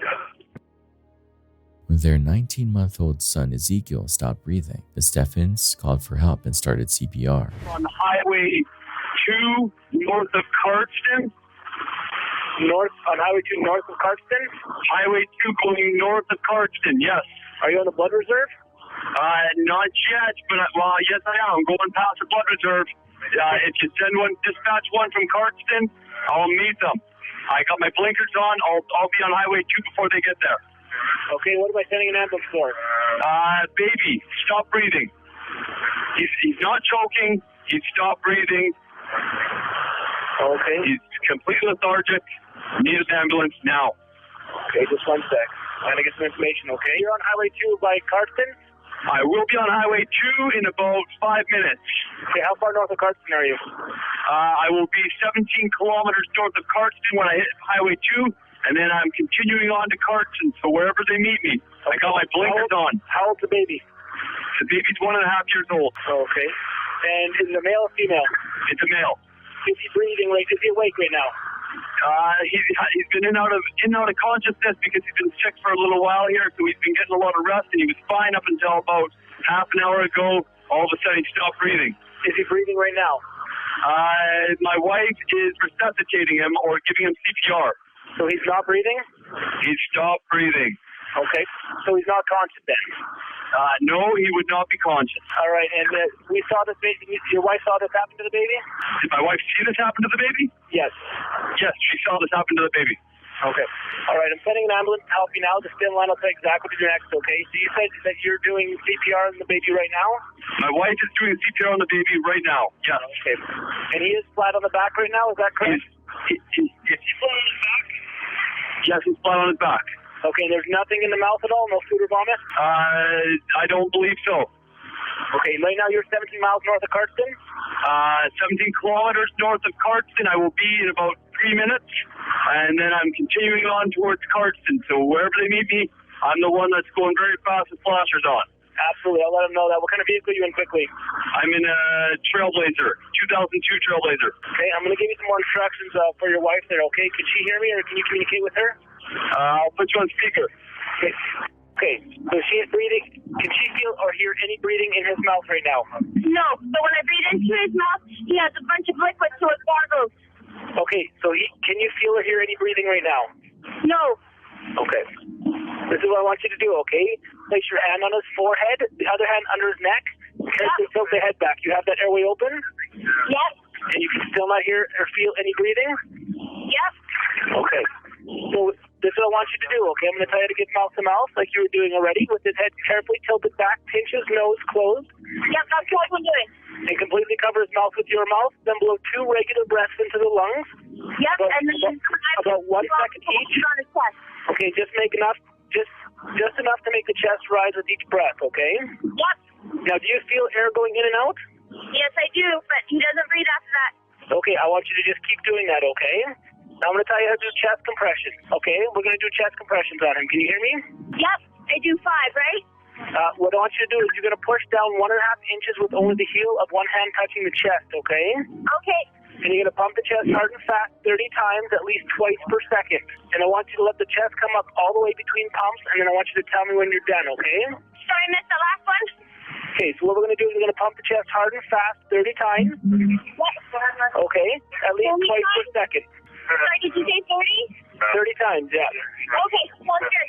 1, 2, 3, 4, 5, 6, 7, 8, 9, 10. That's how fast you should be doing it, okay? Okay, I did 30 times. Okay. You've done that now? Okay, with your hand under his neck, pinch his nose closed, and carefully tilt his head back again. Give 2 more regular breaths. And then pump the chest 30 more times. And make sure you see the chest rising between each breath. And then 30 pumps. You're doing an excellent job. You know the ambulance has been dispatched. They're going to come as fast as they safely can to meet you guys on the highway, okay? Okay, so 2 breaths, 30 pumps, 2 breaths, 30 pumps. You're doing an excellent job. Okay, did you give those 2 breaths? Let me know when those 2 breaths are done and we'll start counting again. Okay, I want you guys to pull over as soon as you see the ambulance with the flashing lights, okay? Thank you very much. I'm gonna stay on the phone with you. Just leave me on speakerphone, I'll stay with you. Okay. And as soon as you see the ambulance lights, you guys pull over, okay? Sorry? As soon as you see the ambulance lights, you guys pull over. For now, I want you to keep getting them 2 breaths and 30 pumps until they get there. Okay. You're doing a great job. Gotta pull over. You see the ambulance? You're doing a great job. 4, 5, 6, 7, 8, 9, 10, 11, 12, 13, 18, 18, 19, 20, 21, 22, 23, 24, 25, 26, 27, 28, 29, 30. Ambulance, come on. You see an ambulance there? Yeah. I don't want you to stop until those paramedics take over for you. I want you to keep doing it, okay? You're doing an excellent job. 1, 2, 3, 4, 5, 6, 7, 8, 9, 30. Come on, baby. 2 breaths. 1, 2, 3, 4, 5, 6, 7, 8, 9, 10, 11, 12, 13, 14, 15, 16, 18, 19, 20, 21, 22, 23, 24, 26, 27, 28, 29, 30. Now I want you to give me 2 breaths. 30, the ambulance is here. Perfect. Keep going until the paramedics take over for you, okay? I don't want you to stop. 1, 2, 3, 4, 5, 6, 7, 8, 9, 10. Come on. Okay. All right. Yeah, listen. I know. Okay, I'm jumping off the ambulance right now. What's going on? He stopped breathing. He had croup. And then he was doing. We thought we were starting. He's getting a little bit better, and then it started to get worse and just not very good. And then now, just in the last half hour, he just wasn't breathing very good and stopped breathing. He may have fluid in his lungs because he was so lethargic and they're feeding him electrolytes and whatnot to start cholesterol. So he may have a little bit of fluid in his lungs and that might have been what started this. How long have you been down like this for? On the way here, so 10 minutes, 10, 15 minutes. I need an airway, and we need to... So do I still need to be on the phone with you? No, I can disconnect. Thank you. They met paramedics en route to the hospital to save time. Ezekiel was first taken to a hospital in Cardston, then transferred to Lethbridge, and finally flown to Calgary. Doctors diagnosed him with bacterial meningitis and severe brain issues. He was put on antibiotics and kept cool for 36 hours, but his condition didn't improve. Over the next 2 days, he showed no signs of brain activity. On March 15, doctors declared him brain dead. In June 2016, a jury found the Steffens guilty of failing to provide the necessities of life. Thank you so much for all the love and support through all of this. Even despite all of the misinformation that's been out there that's turned so many people against us needlessly, that's ostracized us, divided us from the average person. We appreciate all those who have saw the truth, saw the underlying matter that was here, and have come out and shown their support and their love. I think we were able to clarify a lot of points that and misconceptions that were made when we were nearly 48 hours sleep deprived and food deprived and traumatized when we made the statements to the police. And so I think it went quite well. This time around, the trial is going much more smooth. It seems very fair and balanced, where it's not just the Crown getting their way on everything. And, having a lot more of the truth and the evidence available to us, it's definitely game-changing. We still don't really know all that took place, what led up to Ezekiel arresting. But would have we done things differently? Any parent would. You couldn't get any worse result than what ended up happening, right? So had we been able to foresee that Ezekiel was going to arrest, yeah, of course we would have done something different, as our main objective was to ensure his well-being and his health. It'll be really nice when all this is over, and all this is behind us. Me and my wife have been married for almost 15 years now, and over 7 years of that has been surrounding the passing of Ezekiel and court proceedings. David Steffen responded to the guilty verdict with a public Facebook post, claiming the jury had been misled by the crowd's manipulation and courtroom theatrics. He said the prosecution silenced their key witness and warned that the case could open the door to increased government control over parenting. David's father, Tony Steffen, also spoke out, criticizing the decision to charge his son and daughter-in-law over their own young one's death. The ambulance was going to meet him part way so that they could begin working with the little guy. And the mother had to perform artificial respiration because he was really having trouble breathing on the road there. And they met the ambulance about 8 minutes north of Cardston. Now I got to ask the question, what happened? Because they have an ambulance in Glenwood, which is only 5 minutes from their home. And they could have immediately began to do the work on the little guy. And, boy, that's terrible. But when they met the ambulance attendant indicated that he didn't have an intubation tube to intubate the baby, to put air into his lungs. They didn't have the right equipment. And so when they brought him to the Cardston Hospital, he wasn't breathing, and his heart had stopped. Wow. Terrible, just terrible. And I gotta ask about the hypocrisy of that whole situation. What? You mean to tell me that you would take this young couple who are struggling with this situation and charge them criminally like this? Now these are good parents that look after their children. They feed them very, very well. They're into a lot of health issues. They don't feed junk food and pop and chips to these kids, and they're very healthy. And I understand since this has occurred that there are times when coming out of croup, meningitis can occur. But who can tell? Who would know? And there was nothing that ever sent a signal that said, take this boy into the hospital right now, because he needs hospital care. So it's just a terrible situation, and there's no bringing him back. But I don't understand why they would do this when there's a partial blame here with the medical system in that sense, not having the appropriate equipment. And I understand that people do the best that they can. I'm not here to fault people. I'm just asking the question, what happened here? And why would you blame a young couple that are doing the very, very best that they can? You have to ask the question. It begs an answer.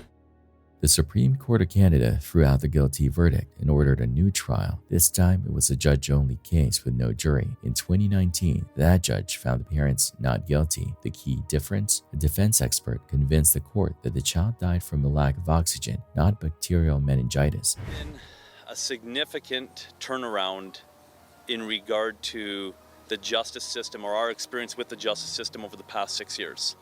Because we were getting bulldozed over and over and over up until June of this year.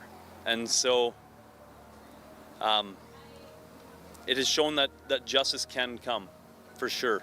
That truth can be heard and allowed into the court. In March 2021, Alberta's appeal court called for a third trial for David and Colette Stephan, throwing out the previous not guilty verdict. The judge had made an error by requiring the Crown to prove that medical care would have definitely saved Ezekiel's life. But by June 2021, Crown prosecutors dropped the charges. Too much time had passed, 9 years, and the evidence had degraded. They no longer believed they could secure a conviction. Still, David Stephan hasn't backed down. He plans to take the fight to the Supreme Court, hoping to defend what he sees as a parent's right to choose how their child is cared for. Parents are now becoming criminals because of choice of care, because they had, maybe they favored natural medicine. Even though there's no case of neglect that can be established, it just comes down to whether or not they favored pharmaceutical medicine versus natural medicine or Ayurvedic medicine or whatever it may be. And so that doesn't make you a criminal here in Canada, but yet they've been attempting to do that. This might look like a peaceful scene, a man walking beside a young girl, but what's really happening is anything but innocent. The girl is 7-year-old Zainab Ansari. The man is Imran Ali, a serial predator already known for a string of child murders.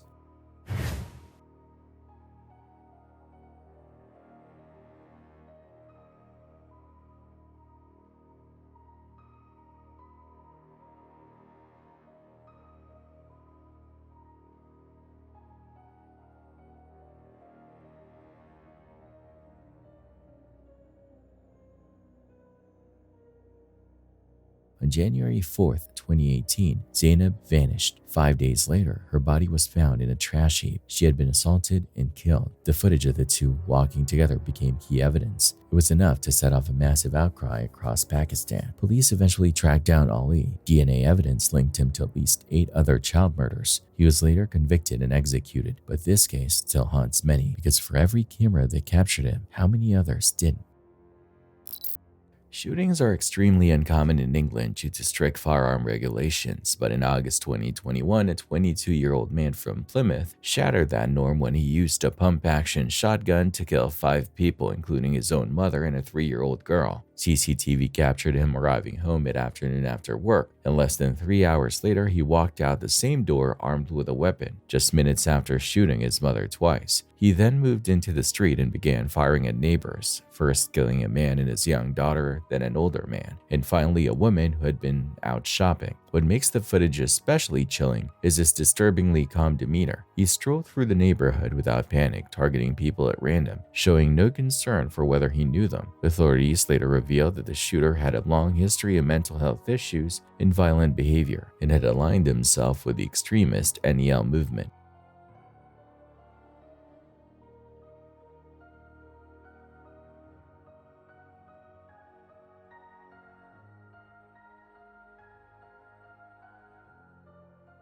Surveillance footage from the year before the shooting shows the man getting into a heated confrontation with a group of teens. He punches one boy multiple times, then slaps a 15-year-old girl who tries to step in. Police arrested him after the incident and took away his shotgun. But shockingly, the gun was returned just a few months later, after he enrolled in an anger management program. After taking the life of the shopping woman, he turned the weapon on himself. The gunshots went off and I ran opposite a pub and the owner came out and he shouted at me. He just went, get in here now. And so I forward rolled into the pub and I literally clung underneath one of the pool tables, hung on for dear life, and I froze. He locked the door and he closed the windows. And my mum sent me a message saying, hide, stay safe, stay down, lock yourself away. There was disturbing past footage of him venting about being quote-unquote stuck in life and other struggles. Listen to this. I know I I'm so beaten down and defeated by life. That drive that I once had, that's gone now. You know, I try, and I always keep trying. But it's like, I'm at the point now where it's like, why do I even bother? Like, for what? You know? I'm still in the same house, same situation, same position. Still, everything's still the same. For the most part, it's just been me against the world. It's just been me fighting an uphill battle with a big rock on my back, you know, while I'm seeing that don't deserve half of anything. Now they're getting a free ride to the top. The whole premise of the Terminator movies is that, you know, everything's rigged against you. There's no hope for humanity. You know, we're on the brink of extinction. You know, these machines are unstoppable, killing machines that can't be beaten, can't be outsmarted. But yet, humanity still tries to fight to the end. And I know it's a movie, but it's, you know, I like to think sometimes, you know, I'm a Terminator or something. And despite you know, reaching almost total system failure, he keeps trying to accomplish his mission. The brutal shooting shook the UK and reignited conversations about the incel community. But regardless of ideology, it's clear this man, like so many others, had something deeply broken inside him. For reasons we may never fully understand, he chose to take that darkness and unleash it on innocent people. On March 2, 2013, 7-year-old Ryan Lovett began having seizures after spending 10 days bedridden with a persistent fever. His mother, 47-year-old Tamara Lovett, refused to seek medical attention, relying instead on alternative remedies like dandelion tea and oil of oregano, as she didn't trust conventional medicine. Listen to this disturbing 911 call. 911 for what city? For Calgary, please. And do you require police, fire, or ambulance? Ambulance right away, please. Okay, what is the address of the emergency? 921 7th Avenue Southwest. It's an apartment building. Hurry up, please. Hold on, I need you to take a deep breath for me here. I need you to repeat the address again for verification, please. 921 17th Avenue Southwest. Okay, is this the Vienna Clinics building? Yes, please. Okay, what's the unit number? Number 1. I'm down in the basement. Okay. I'll have the door. Okay, and what is the phone number you're calling me from? Okay, tell me exactly what happened. He's been having a fever, and he's in convulsion right now. Okay, so I need you to take a deep breath for me, okay? I'm holding him right now, too. Okay, so the ambulance is on the way, okay? So I need you to take a deep breath, and I'm going to ask you a few questions here, so I need you to stay on the phone, okay? Are you with the patient now? Yes, I'm holding him right now. Okay, and how old is the patient? He's 7. 7 years? Yes. Okay. And he was breathing funny for the past, 20 minutes or so. Okay, so while the paramedics are there, okay, ma'am, I need you to listen to me for a second here, okay? Okay, can you still hear me? Yes. Okay, so I need you to listen. I'm going to ask some important questions here while the ambulance is on the way, okay? Is he awake? Is he breathing? Is he awake? No. Okay, is he breathing? No. I don't know. I can't tell you now. Okay, ma'am, like I said, the ambulance is on the way, okay? I just need you to help me answer these questions, okay? Has he had more than one seizure in a row? No, this is the first one. Okay, is he diabetic? No. Okay, is he an epileptic or ever had a seizure before? No. Okay, has the jerking stopped yet? Yes. Okay, is he breathing right now? Ma'am? I'm trying to determine. Okay. No. Okay, is there a defibrillator available? No. Okay, so like I said, I'm sending the paramedics to help you now. Just stay on the line and I'll tell you exactly what to do next, okay? Are you right by him now? Ryan? Ma'am, I need you to listen carefully, okay? Are you right by him now? Yes, I'm right with him right now. Okay, so listen carefully. Lay him flat on his back on the ground and remove any pillows. Okay. Kneel next to him and look in the mouth for food or vomit. Is there anything in the mouth? No. Okay, so... Yes. There is something in the mouth? Yes. Okay, so turn his head to the side and clean out his mouth and nose. Doing that. It's okay to have a little fluid remaining. So I need you to do that now and tell me when it's done. Okay, that's done. Okay, now place your one hand on his forehead, your other hand under his neck, then carefully tilt the head back. I need you next to put your ear next to his mouth. Yeah. Can you feel it? Pardon me? I cleared it. Okay, can you feel or hear any breathing? Not yet. Okay, I'm going to tell you how to give mouth to mouth. I'm doing that right now. With his head carefully tilted back, pinch his... Ma'am, I need you to listen carefully here, okay? Pinch his nose closed and completely cover his mouth with your mouth. Then blow 2 regular breaths into the lungs, about 1 second each. Just enough to make the chest rise with each breath. Covered in vomit. Do you understand me so far? I do. Okay, did you feel the air going in and out? Yes. Okay, so listen carefully and I'll tell you how to do chest compression. So make sure he's flat on his back on the ground. Place the heel of your hand on the breastbone in the center of his chest, right between the nipples. Okay, push down 1.5 inches with only the heel of one hand touching the chest. Pump the chest hard and fast 30 times, at least twice per second. Let the chest come all the way up between pumps. Tell me when you're done. I'm going to count with you, okay? I want you to count out loud. 1, 2, 3, 4. 1, 2, 3, 4. 1, 2, 3, 4. 1, 2, 3, 4. 1, 2, 3, 4. 1, 2, 3. Okay, ma'am, have you done that so far? Hello? No. Do you understand me so far? Hello? Ma'am? No. He's vomiting? No, I'm pouring out of him. So I need you to turn his head to the side and clean out his mouth and nose. Ma'am, the ambulance is well on the way, okay? I need you to tell me exactly what's happening right there. Has he stopped vomiting? Ma'am, do we buzz 1 to get into the building? Hello? Ma'am, does the ambulance buzz 1 to get into the building? Hello? Hello, ma'am, can you hear me? Hello? Ma'am, can you hear me? Yeah. What is the buzz code to get into your building? Hello, ma'am, can you hear me? Yeah.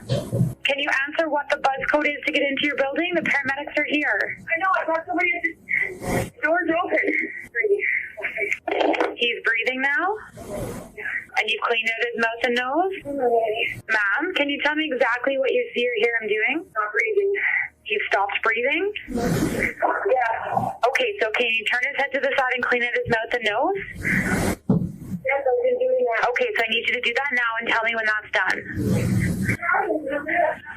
The paramedics are going to be there shortly, but I need you to focus on him right now, okay? So from now on, I need you to give him 2 breaths, then 30 pumps. 2 breaths, then 30 pumps. I need you to keep doing that until help can take over, okay? Ma'am, do you understand me so far? Hello, you're here. The paramedics are there? Yeah. Okay, I'll let you go and speak with them then, okay? Oh, baby, hurry up. Hello? Hello? Hello? Oh. He's lying on the floor and they're fucking worried about getting a gurney in here. It's not going to happen. You're going to have to carry that out. Ma'am, they're there to help your son, okay? I know, but there's no room for a gurney in here. Okay, well, they know what they're doing, okay? They're going to help him. I need you to take a deep breath for me, okay? They've done this before, that's why they're there, okay? Paramedics reached the Lovett's dim, cluttered basement and found Ryan sprawled in the hallway, already beyond help. Tests showed strep, meningitis, and pneumonia, illnesses that an antibiotic could have stopped. Tamara Lovett had ignored a friend's plea to get real medical care, trusting only dandelion tea and oil of oregano. Ryan had no birth certificate and had never seen a doctor. Police charged her with failing to provide the essentials of life and with criminal negligence causing death. And in 2017, a judge ruled that Ryan's agony should have been obvious, sentencing her to 3 years in prison. I know you guys love to roll your eyes at stark reminders, but situations like these highlight how important it is to seek medical care, especially for young ones. Alternate remedies can't replace modern medicines when it comes to serious illnesses.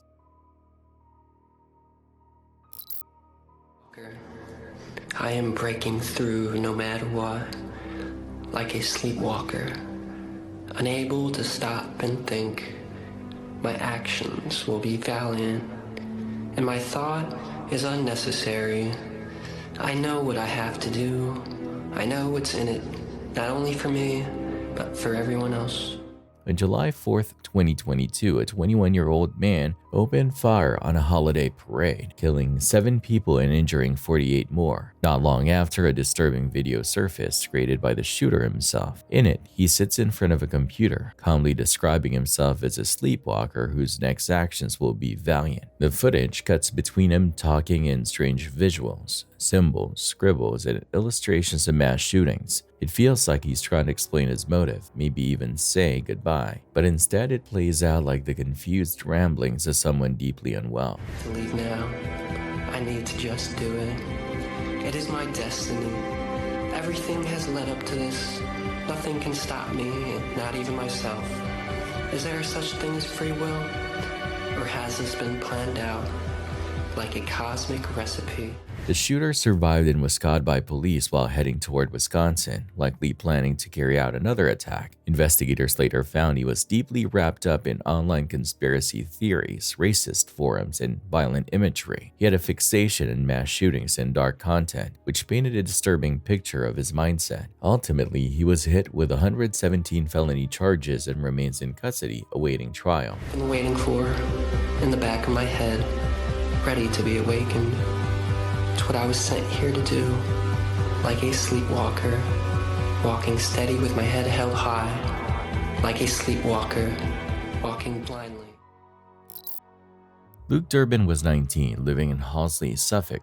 On May 11, 2006, he went to his friend Alex's house after work and left behind his motorbike, backpack, and phone. That night, Luke, Alex, and their friend Zach headed into Ipswich to hit the Cubs. Alex went home early. Zach lost track of Luke after he went to the bar inside Zest nightclub around 2:30 to 3 a.m. Luke showed up at the Ipswich railway station, then walked to the Hawk Express taxi rank. He didn't have money for a ride and refused a phone to call home. Around 4 a.m., CCTV caught him crossing Dog's Head Street, likely heading for the bus station. That was the last confirmed sighting. The next morning, Luke's family thought he just stayed out, but when he didn't show up or answer calls and his things were still at Alex's place, panic set in. Police were called. They retraced Luke's steps with CCTV footage and talked to witnesses, but nothing concrete surfaced. Ipswich locals stepped in, handing out flyers, searching, doing whatever they could. Still, no real leads emerged. Rumors soon followed. Some said Luke was selling small amounts of weed, pills, or cocaine.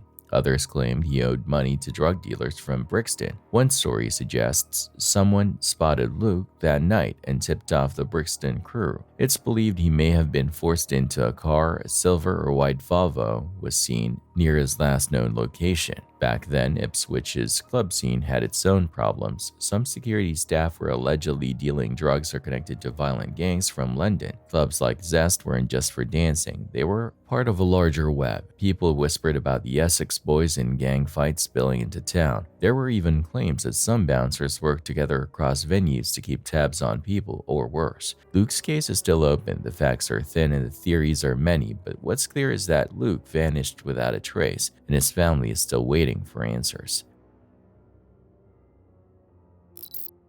A terrified 10-year-old boy had to call police for help after his mother, reportedly drunk, locked them both inside a hot car. Despite his pleas, she refused to roll down the windows. When she eventually passed out, the boy, scared and desperate, grabbed the phone and called 911 to get them out. Take a listen. 911, do you need police, fire, or EMS? My mom is really drunk, and I'm sitting in the car. It's super hot. Okay, where are you? I'm in this place called Lakewood or something. A place? Where? What is it called, hon? Like, it's in Lakewood, and it's like right next to Travis. He's really drunk. Okay, okay, take a breath for me, hon. Are you by water? It's like near a place where they drop the boats off. It's near a place where they have what? Where they drop the boats off. Like a big water, you know, drop all the boats off and they go fishing. Okay, and how long has your mom been gone? No, she's sitting in the car. And where are you? I'm in the car in the back seat and she won't turn the ignition on. It's really Can you talk to her? No, she won't talk. Okay, what color is your car? It's a black truck.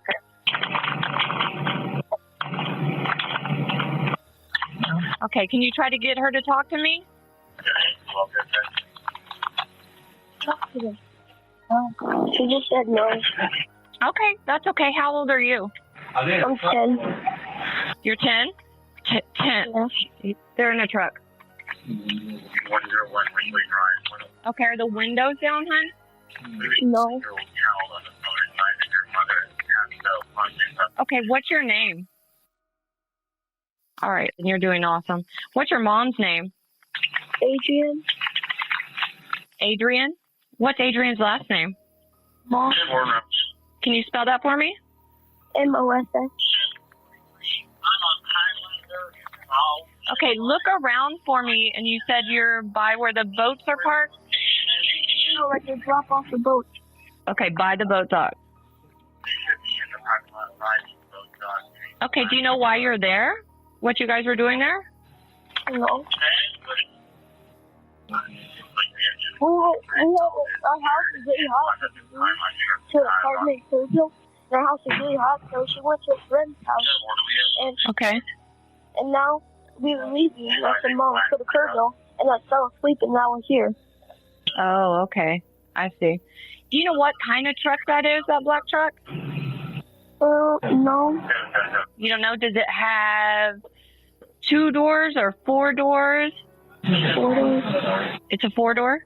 Yeah. No. And it's all black? Does it have any kind of stickers or anything on it? No. No? Okay. Okay, you're doing really good. I have some people coming to help you out, okay? Do you see anybody walking around outside in the parking lot or anything? I see a blue and white boat. You see a blue and white boat? Yeah.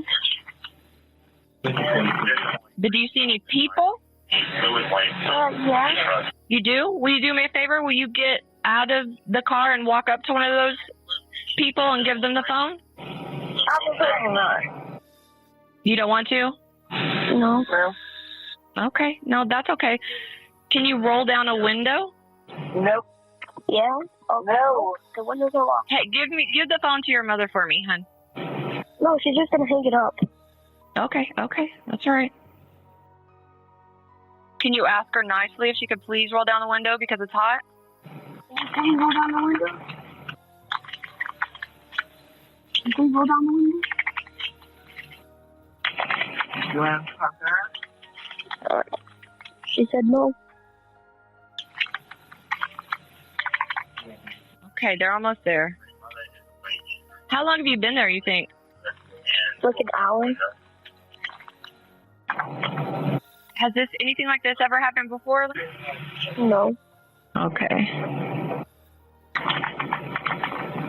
Okay, can you look out the windows? Would you be able to just yell at somebody for help? The windows are locked. They're locked.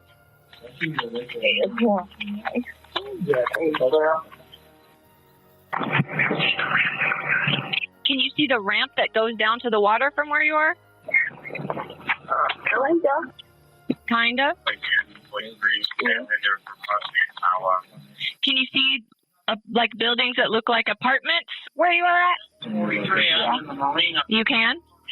Yeah.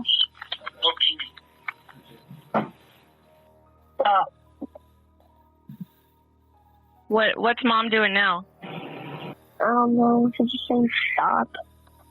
What is she saying stop about? Mm. Do you think she doesn't feel good? She's drunk. Okay. Yeah, she's in the condos.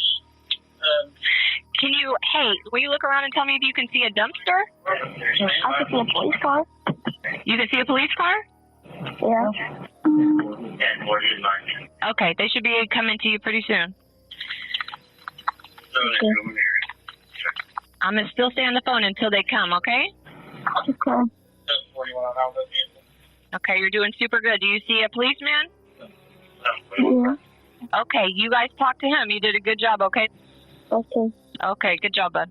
Bye. When officers from Lakeway PD arrived, the temperature inside the car had reached a scorching 123 degrees Fahrenheit. They found 34-year-old Adrienne Moss drunk and stumbling out of the driver's seat. According to the police affidavit, Moss repeatedly told her son to get out of her life. When an officer tried to speak to the child privately, she shoved the officer multiple times. Moss was arrested and charged with child endangerment. She was later released on a $15,000 bond. A family member revealed this wasn't Moss's first run-in with the law. Jail records from Bastrop County shows previous charges including public intoxication and harboring a runaway. In 2006, Austin police arrested her for driving while intoxicated. The same relative told reporters they were embarrassed by the incident and believed Moss may have been trying to harm both herself and her child. At this time, it's unclear who has custody of the boy. It felt like just another regular Monday evening in Queens. Rush hour was in full effect. People were zoning out, slipping into that usual post-work autopilot. Earbuds in, eyes glazed over, dinner on their minds.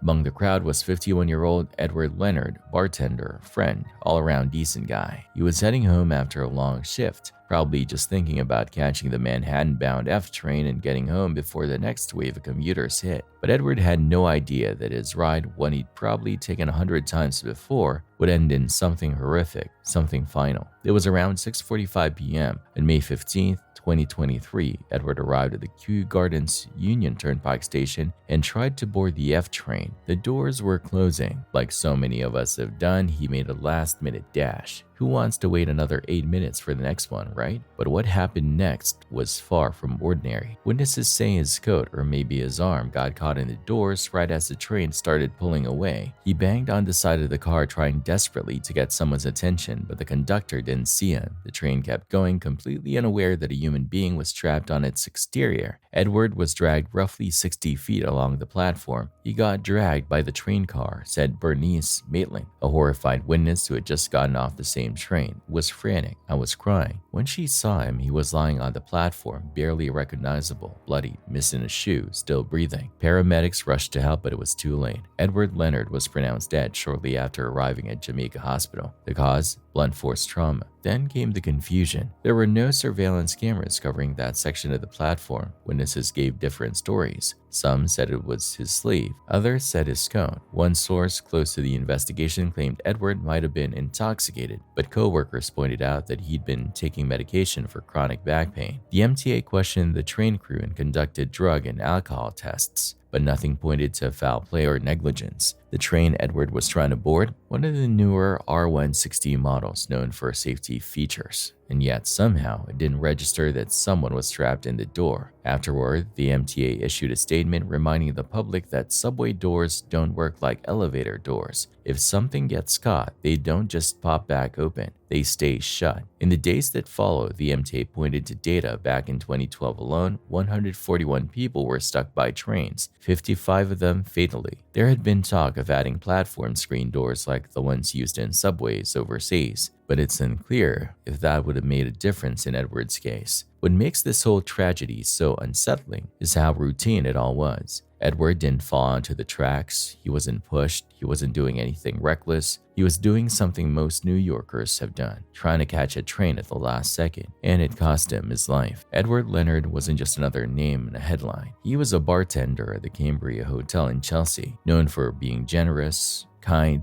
He'd literally give someone the shirt off his back, said his close friend Judy Miller. He was a really good, a really generous man. The city kept moving that night. Trains kept running, crowds still flowed through the station, but the people who knew Edward, they were stopped in their tracks. He was loved, he mattered, and his death, strange, sudden, senseless, is a chilling reminder of how quickly the everyday can become a nightmare. Slow down, stay alert, because sometimes the smallest, most ordinary choices are the ones that change everything.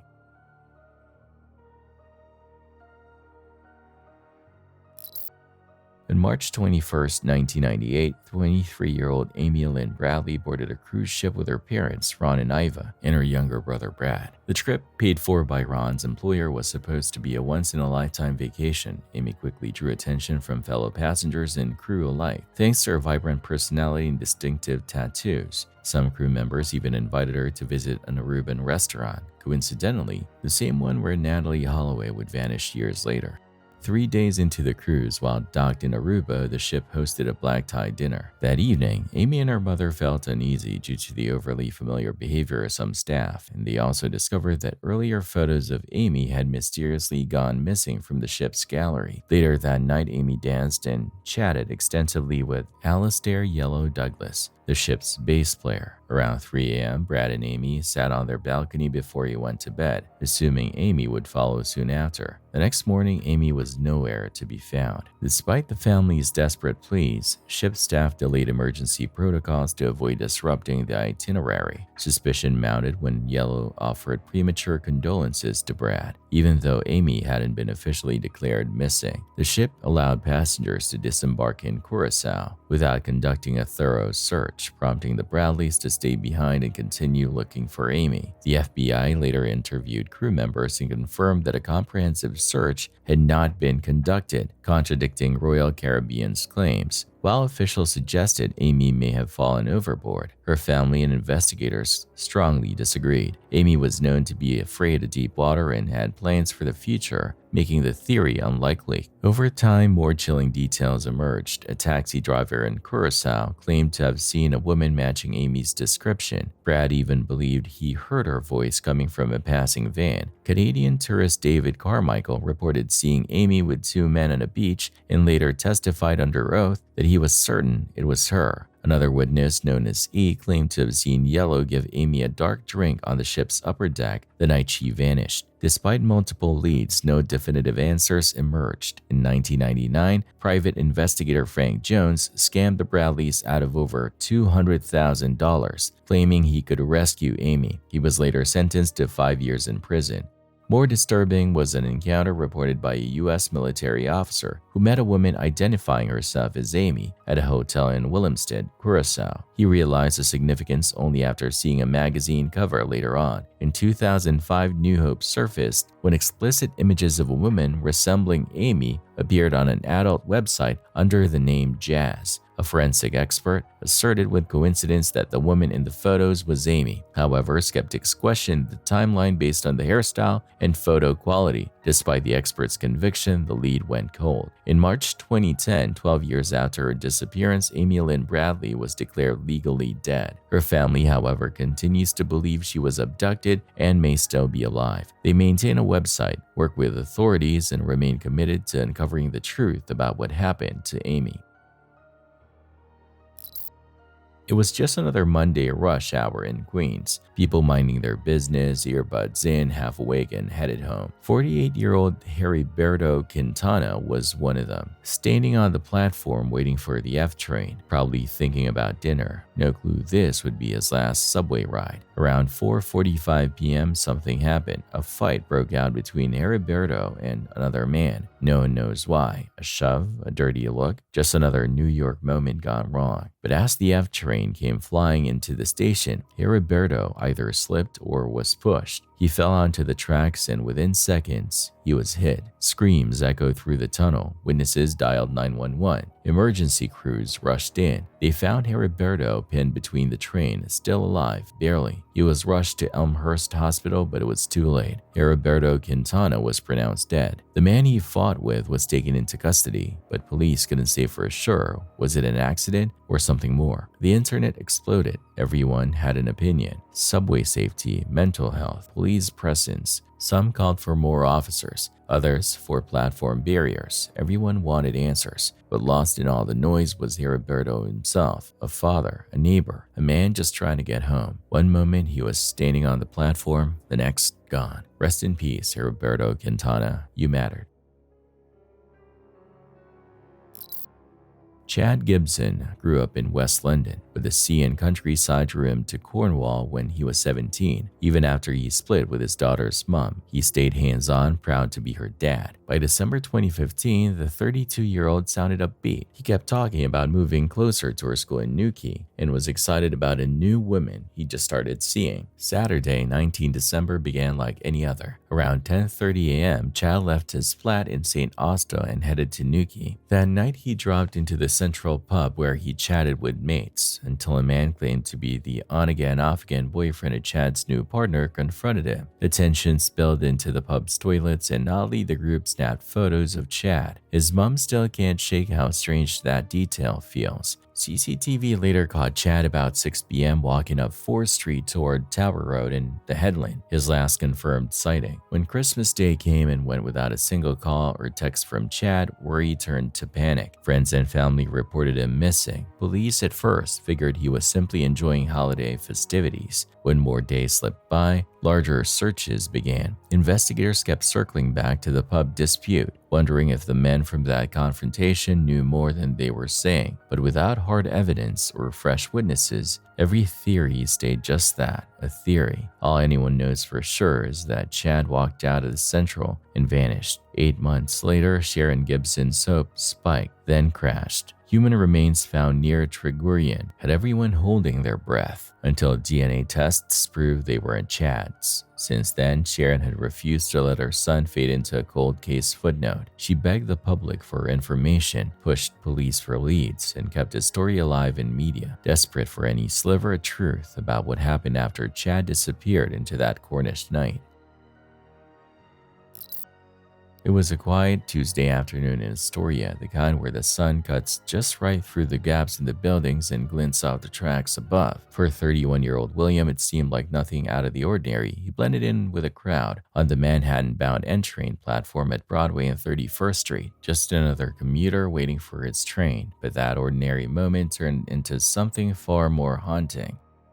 Witnesses said he stood calmly, eyes on the tracks, nothing unusual, until he stepped forward, knelt down and placed his wallet gently on the platform. Then, without any hesitation, he jumped. The southbound train came barreling in at the worst possible second. The sound of the impact cut through the station, stopping conversations and shattering the rhythm of rush hour. Some people screamed, some froze, others turned away. The collision was so violent, parts of William's body fell from the elevated platform to the street below. Emergency crews swarmed the scene within minutes, but it was already too late. William Oles was pronounced dead on the spot.